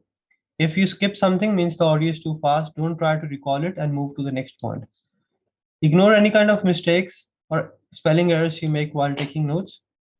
And be very careful. This is one mistake I see a lot of students make. They write too much, everything is crammed, they are not even able to read what they have written. It's fine to write 2, 3 words less, but make sure you write clearly and in an organized manner. If not, you are going to struggle while writing the lecture again, not retelling, rewriting actually. So be careful about this. Structure of your summarized spoken text will have first sentence, introduction, then your body, then conclusion. So basically introduction will have only one sentence, body will have 2 to 3 sentences, and then conclusion 1 sentence. I've got 2 templates which you can follow. The main focus of the lecture was main topic. This is an optional statement. If you have less keywords, you can write a number of advantages or disadvantages or impacts, effects, causes of the topic were discussed in the lecture. The first crucial aspect revealed in the discourse was one idea. Furthermore, another significant point mentioned in the lecture was another idea. Additionally, the lecture also exhibited important information about another idea. In conclusion, the lecture suggested that. Or you can follow this as well. I'll give you a sample answer. So these are my notes or keywords I have taken from the lecture. The main focus of the lecture was the increasing population in India. The first crucial aspect revealed in the discourse was illiteracy, which is the reason behind overpopulation. Furthermore, another significant point mentioned in the lecture was the implementation of strict government policies. Additionally, the lecture also exhibited important information about the role of education in schools. In conclusion, the lecture suggested that strict measures must be taken at the earliest. Now, you don't have to be that precise that this has to be the actual conclusion. You can write any phrase, even if it was in the middle of the lecture. Accuracy of the content is not that important, but yes, your keywords are important. Plus, be careful with your spellings as well. Write around 65 words. So write down a few good phrases and you'll be fine. So that is your summarized spoken text. Very important. Take down clear notes, write as much as you can, and then fit it in the template. Important but easy task. Make sure after you awarded 10 minutes, right? Let's say the audio was 2 minutes. I'll recommend in 5 minutes, write everything and 2 to 3 minutes to proofread. Very important you proofread. If you don't proofread, you're going to struggle big time. I want you to have around 7 to 9 keywords, 7, 8, 9 keywords, no grammar spelling errors, and around 65 words, and you'll do your job. Next task. Now from here, your overall time will start. In summarized spoken text, you'll have 10 minutes per question. Let's say you've got two summarized spoken text, so you'll get 10 minutes each. No rollover time means even if you finish this in 7 minutes, you won't get extra 3 minutes in the next task. So it's better you use complete 10 minutes. After that, we'll have our part two, and question two starts from here. Here you'll have an overall time. Overall time means you'll have to self-manage your time. You'll have to manage your time by yourself. Very important. MCQ multiple answers. What happens here?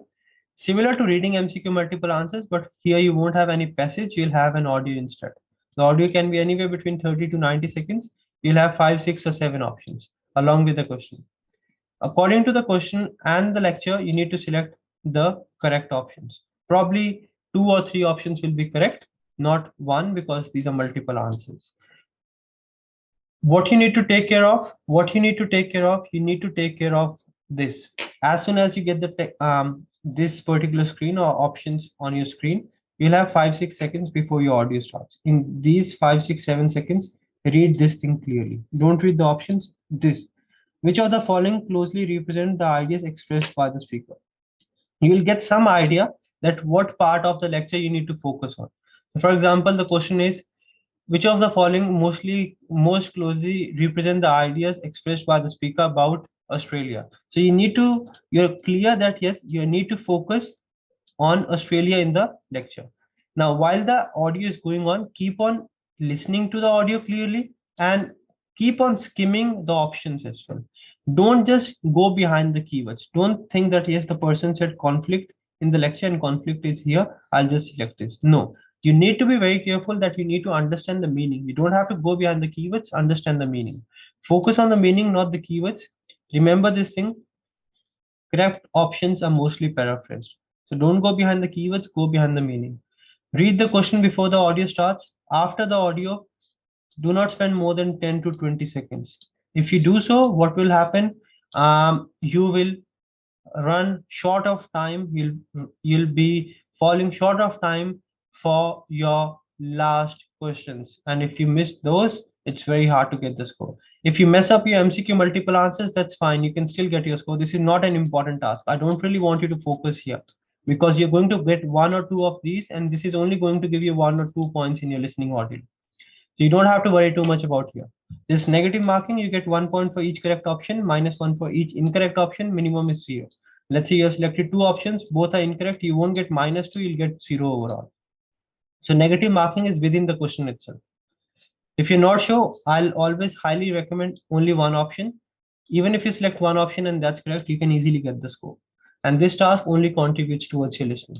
Again, what is the process? Before the audio starts, read this thing so that you know what part of the lecture you need to focus on. While the audio is going on, keep on skimming these and understand the lecture. Based on your understanding, select one option which you feel is correct and move on. If you're 100% sure about the second option, then only select second, because if you select one correct, one incorrect, you'll waste your time, you'll get 0 out of this. It's better you select one and move on, you'll save your time and you'll at least get 1 on 2, because one option is always easy to locate. That's what you need to focus on, you'll be 100% fine. Next task, you'll get 1 or 2 of MCQ multiple answers. I sorry, missed it. So 1 or 2 of MCQ multiple answers, not important task. PT listening, task 3, fill in the blanks, super important and easy task. What happens here? You'll have a passage on your screen and an audio will be played for the same passage. But few words are missing in the passage, but they will be there in the audio. So you need to listen to the audio and then a bustling country, let's say, for example. So you need to type country here and then lecturer say laser XYZ. You need to write XYZ here, XYZ here, XYZ here. Easy task, sounds easy, but there are very high chances you mess this up because you're going to make a lot of spelling errors. First, let me tell you a bit about this task and then we'll move on. A transcript of the recording with several blanks will appear on the screen. The recording will go on from for 30 to 60 seconds. After listening to the recording, you'll have to type the missing word in each gap. You'll get 2 to 3 questions or tasks of exercises from this task. Each exercise or each question type will have 4 to 5 blanks. So each passage will have 4 to 5 blanks. You're going to get 2 or 3 of these. Why this is super important? Because this is going to give you a lot of points in listening and writing. This task is going to boost your writing big time. You get 1 point for each correct blank, zero for incorrect answer, and zero is the minimum score. There's no negative marking. Each correct blank means your spelling should be perfect. There's no negative marking, so you should never leave anything unattempted. So let's say there are 4 blanks here, right? You got everything correct. You are going to get 4 points in listening and 4 in writing. You've got 3 passages. Going to get 12 points in listening, 12 in writing. That is why this is super important and easy. But you need to be very careful with the spellings. Spellings, if there's any blank after full stop, you need to start with the capital alphabet. Any blank after question mark, capital alphabet. Any blank after exclamation, capital alphabet. Any proper noun in the blank, capital alphabet. After that, what you need to be careful about, you need to pay attention towards your S and ED at the end. Let's say this, the lecturer said countries here and you just wrote country, you're going to lose points as well. All right, before the audio starts, what you need to do, you'll have 5-7 seconds, right? Quickly skim through the passage, especially a few words before and after each blank, so that you know when the lecturer is on to the blank. After that, utilize this time to skim the passage and get an overall idea once the recording starts. This is one very common mistake I see a lot of students make, is what they do is while the audio is going on and they get the first blank, they take their eyes off the screen and start writing like this. I need you to keep your eyes on the screen and keep your hands moving, because if you take your eyes off the screen, you lose the flow of the track, a flow of the audio, and then what will happen is sometimes the speaker will go zap very fast and you'll all of a sudden freak out. You will miss where the lecture is actually, and everything is going to go away from you. You need to make sure you keep your eyes on the screen and keep your hands moving. Once the audio stops, have a look at the notes, then type back the answers and move on. Alrighty. What we are on, don't, yes, once the recording starts, keep your eyes on the screen, keep on making notes. Don't just start typing straight away. Once the audio stops and you've got everything, then start typing. While you type in the answer, make sure your spellings are perfect, especially words with S and ED. Display, if you write displays or you write displayed, you're going to get 0. If it was displays, you wrote display, you're going to get 0. All the proper nouns, including name of a particular person, place, organization, has to start with a capital alphabet. If you do so, you are going to get your score. Very important and easy task. You need to make sure you practice around 5 to 7 every day. Very important, you practice 5 to 7 every day. Listening, fill in the blanks. Now we have got, yes, one important thing. After the audio, once you have typed in your answers, once you have typed in the answers in the blanks, don't spend around more than 30-40 seconds while typing and proofreading, and move on, please. We have to be very careful with the time. Time is going to go zap here. PT listening task for highlight correct summary. Not very important, but I'll still give you some idea. What happens here, similar to MCQ multiple answers, but over here, you'll have lengthier options and 4 options. You'll get an audio lecture which will be it's quite lengthy, sometimes around 60-70 seconds long, sometimes even 90 seconds long. In here in MCQ multiple answers, I never ask you to take notes, but here I'll ask you to take notes. While you take notes, you don't really need to write each and everything down, but you need to write down few keywords so that you can recall the story. Before the audio starts, you'll have 9 seconds. In those 9 seconds, quickly skim through the options so that you have some idea what the lecture is going to be about. For example, we can figure out the lecture is going to be about travel. Then take notes and then compare the information with in your notes with the options. There will be 4 types of options here. Remember this thing. One option will be true, means everything in your notes is there in the option. One will be true with extra information. Everything in your notes is here, but there's some extra information as well. Something with extra information is incorrect as well.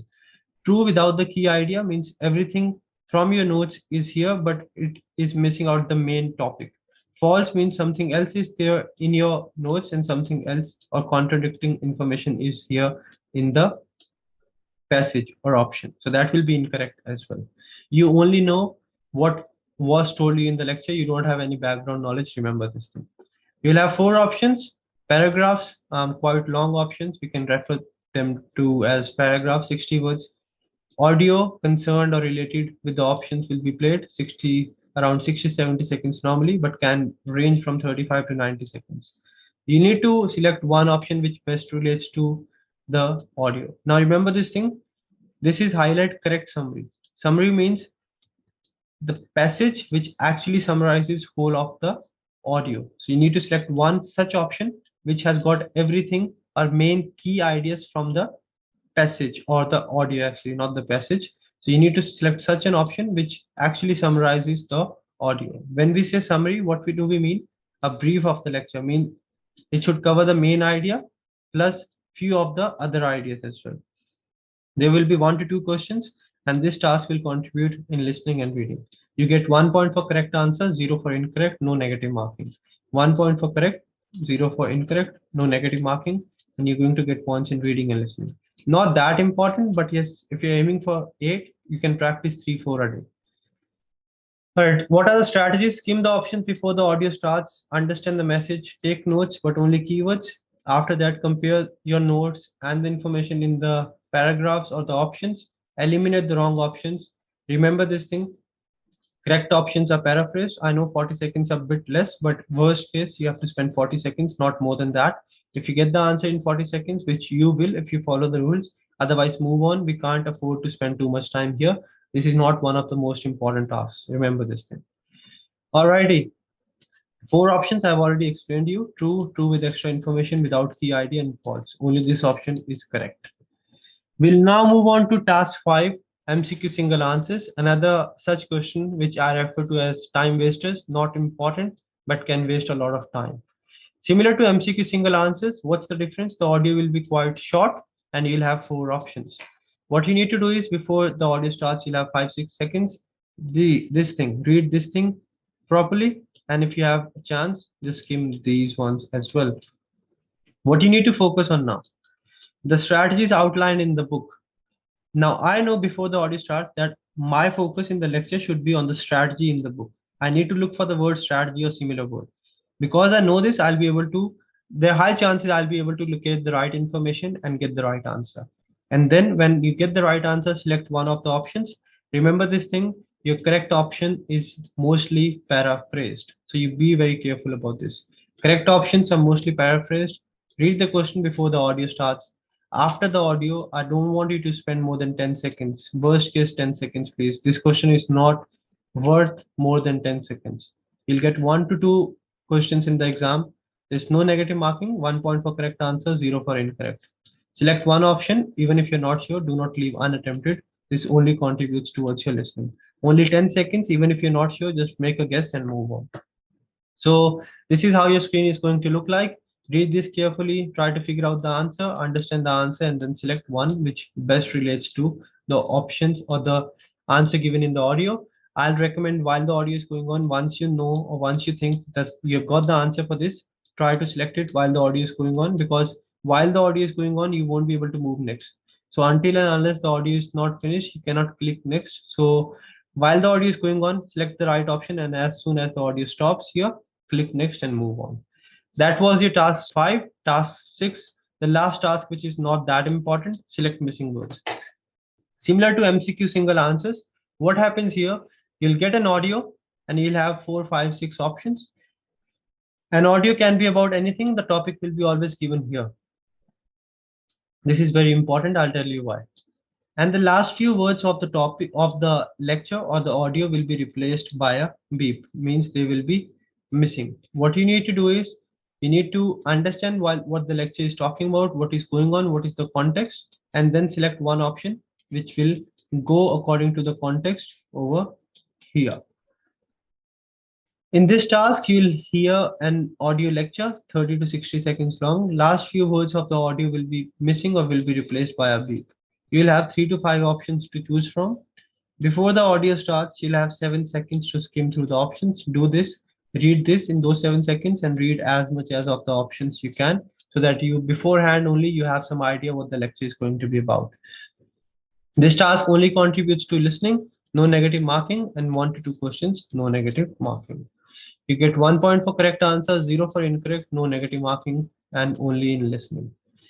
Skim the options before the audio starts. Pay attention to the meaning of the lecture. This is the key. No other thing can give you the right answer as accurately as this thing. Understand the lecture. If you do so, you'll be able to figure out the answer. When I say understand the lecture, see the context of the lecture. If they're talking positive throughout the lecture, the last few words will be positive as well.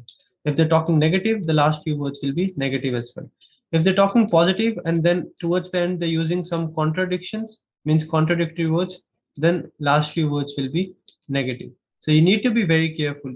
Try to understand the meaning, but be very careful with words which can contradict. However, if they're saying therefore means the context will be same. If they're saying however, but here means it will be an opposite context.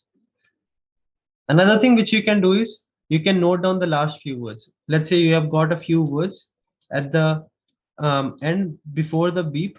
Now what you can do is you can compare all the options here. You can put in all the options here, and based on grammar as well, you can eliminate the options. I'll show you in a while how to do this. Use the lecture topic and do not ever leave this unattempted.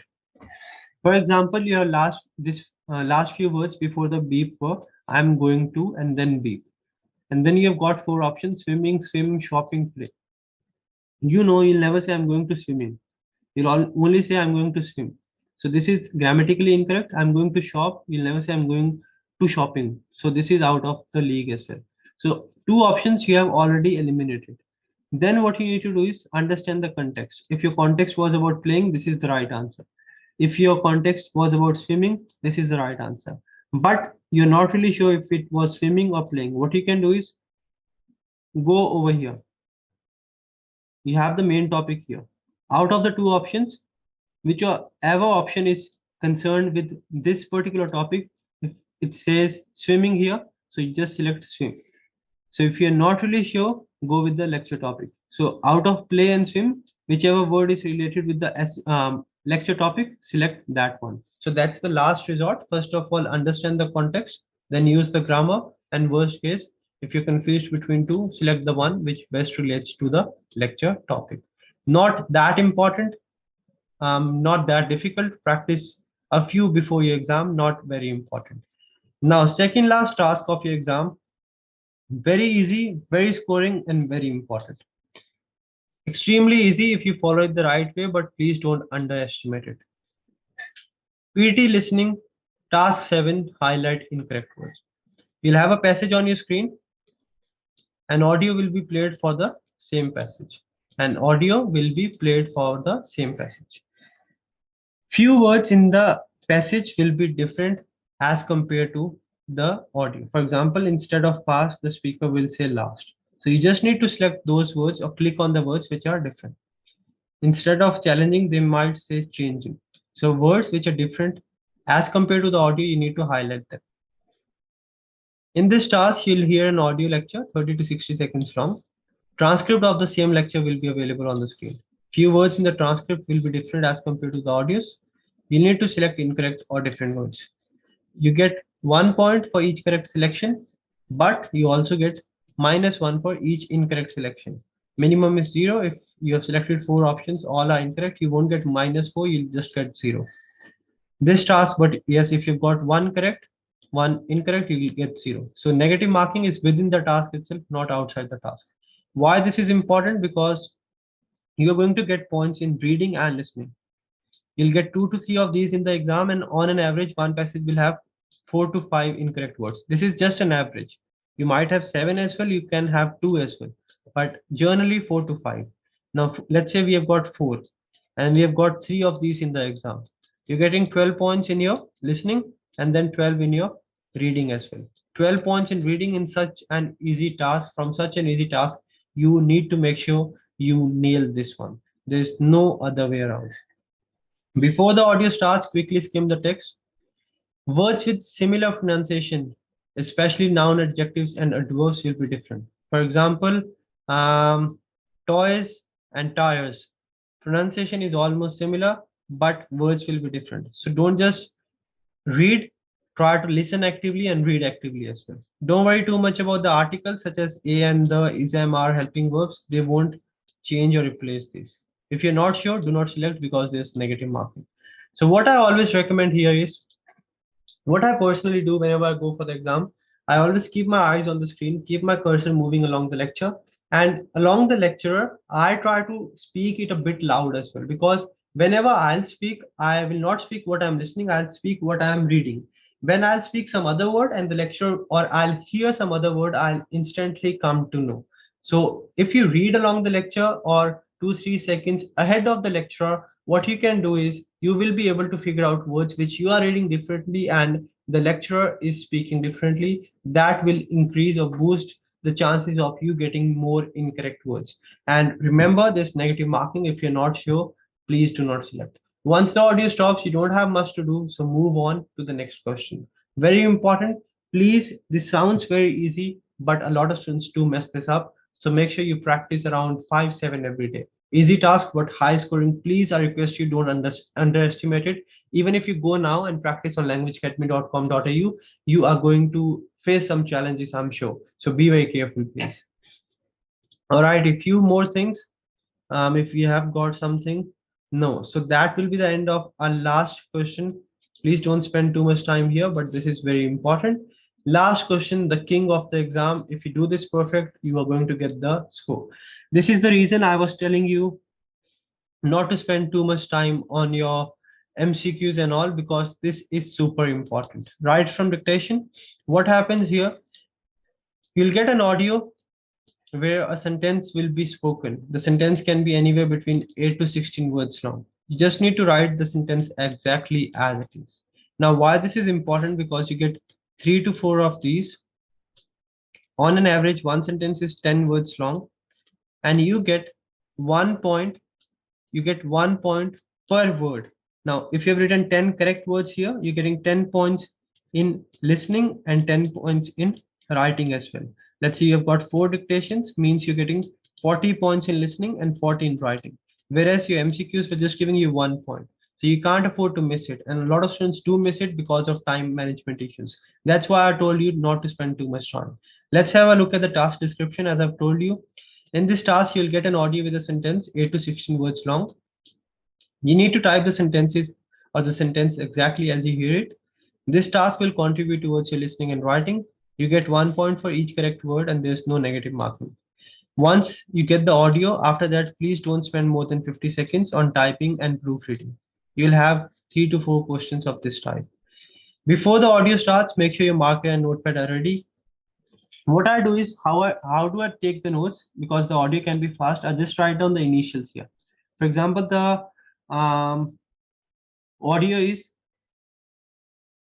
we'll have lunch tomorrow evening with, I'll have my lunch tomorrow evening with my friends. So I'll write, I will have lunch tomorrow evening with my friends.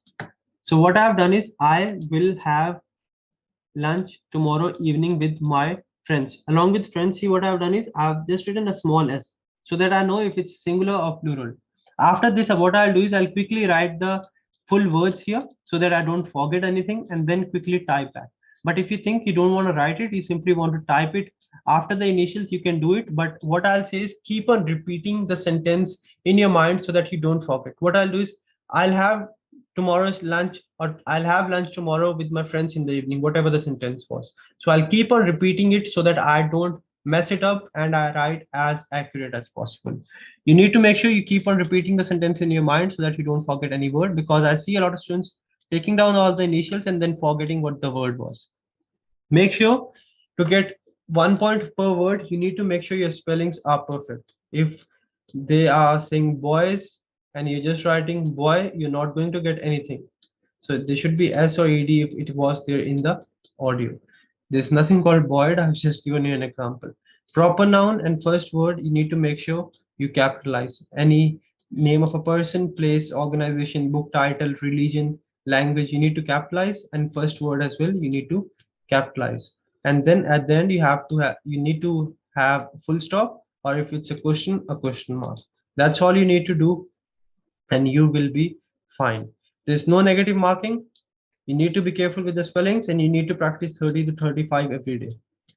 You can practice from a website, or you can practice where from the YouTube videos we upload every week. At least before your exam, cover the weekly predictions we post on YouTube. That will really boost your score. So this is where your exam will end. You are done with everything, and the next thing is you are going to get your exam report, scorecard, and I hope using the tricks you get your desired score in the very first go. Before we wrap up, before we summarize everything, what I'm going to do is I'm going to quickly explain you the marking criteria just to give you a bit more information.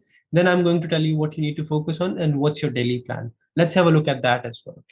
All right, what I've got is tips and strategies, especially the marking criteria. Remember this thing, your PT total score is, this is going to be a bit complicated. Excuse me if you don't understand it, but I'm trying my best to help you how to calculate everything. PT total score is calculated out of 90.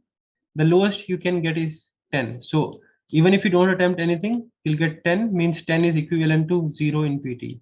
And then maximum is 90. So you play between 10 and 90. So your exam is only 80 points.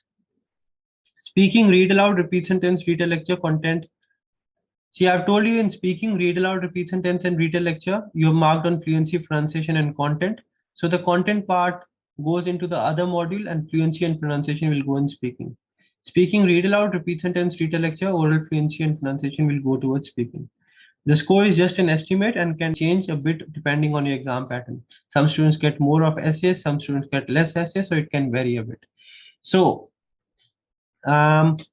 this is according to the current format, but this is according to the format from 16th of November.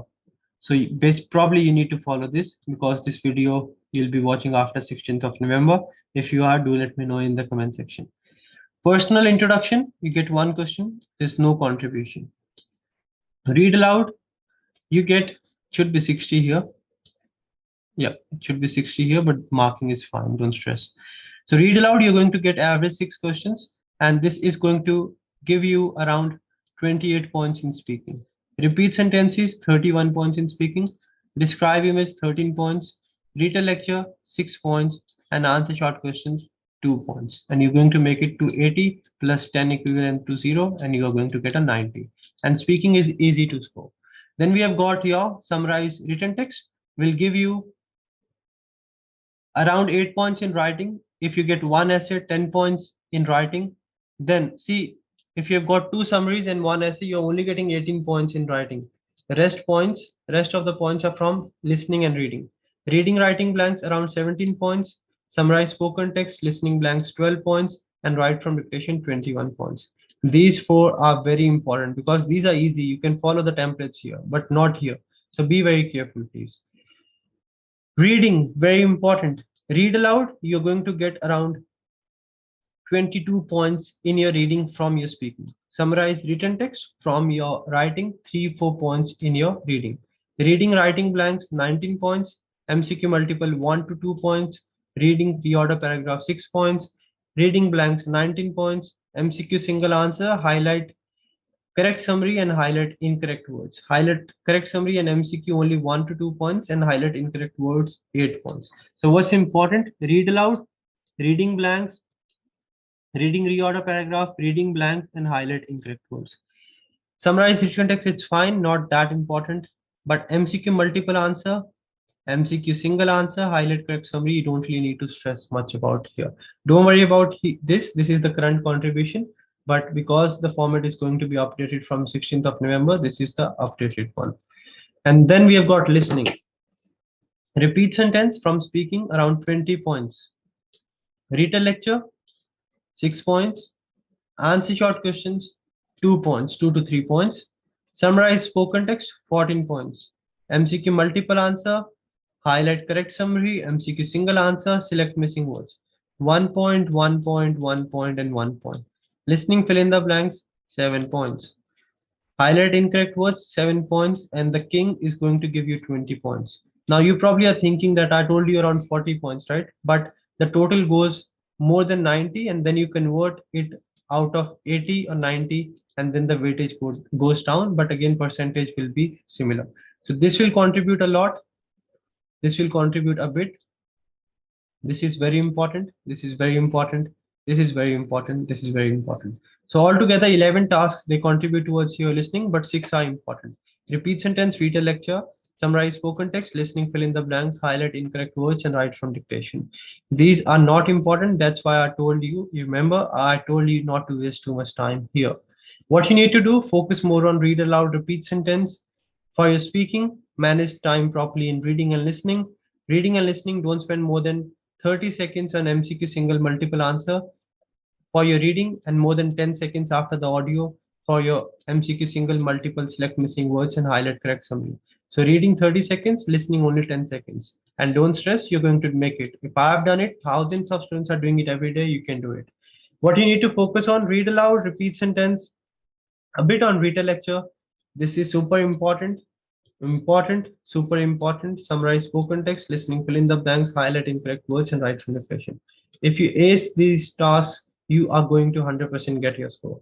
What you need to practice every day: 20 read alouds, 30 repeat sentences, 20 reading writing blanks, 10 reorders, 20 reading blanks, 2 summarize spoken text, 10 listening blanks, 5 highlighting correct words, and 30 write from dictations. If you do these, if you follow this plan for around 2 weeks, 100% you're going to boost your score. Plus, after 2-3 days, take a sectional mock test on languageacademy.com.au. You can just go and register there. What you need to do is you can just go there, use your Google Chrome, use your computer, but the mobile app is not available at the moment, but we are planning to launch it very soon. So probably by the time you're watching it, probably it is out, it is not out, I'm not really sure, but we're trying to speed up the process. So go over there. You'll get one free sectional mock test for speaking, for writing, for reading and listening, and one full scored mock test as well. So anything you practice, you can practice as many questions. For now, everything's free, and you can take one scored mock test as well. That will give you a crisp picture, clear picture of what are the things you need to work on, where you're missing, and what you need to do in order to improve your score. If you do so, 120% you are going to get your score.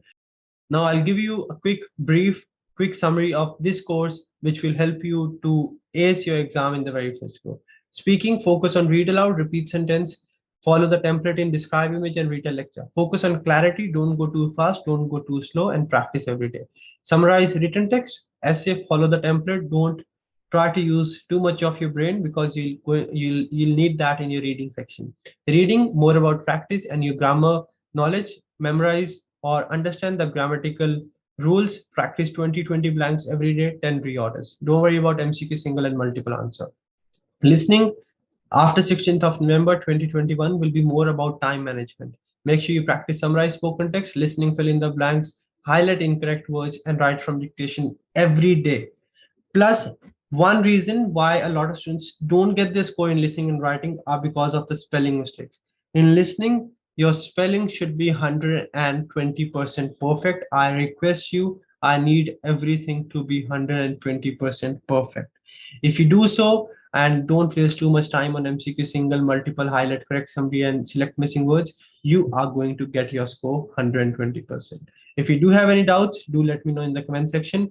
If the video was helpful, please do like, share, and subscribe, and share it with your friends as well, so that along with you, they get their desired score as well. To practice, go on languageacademy.com.au and crack your exam in the very first go.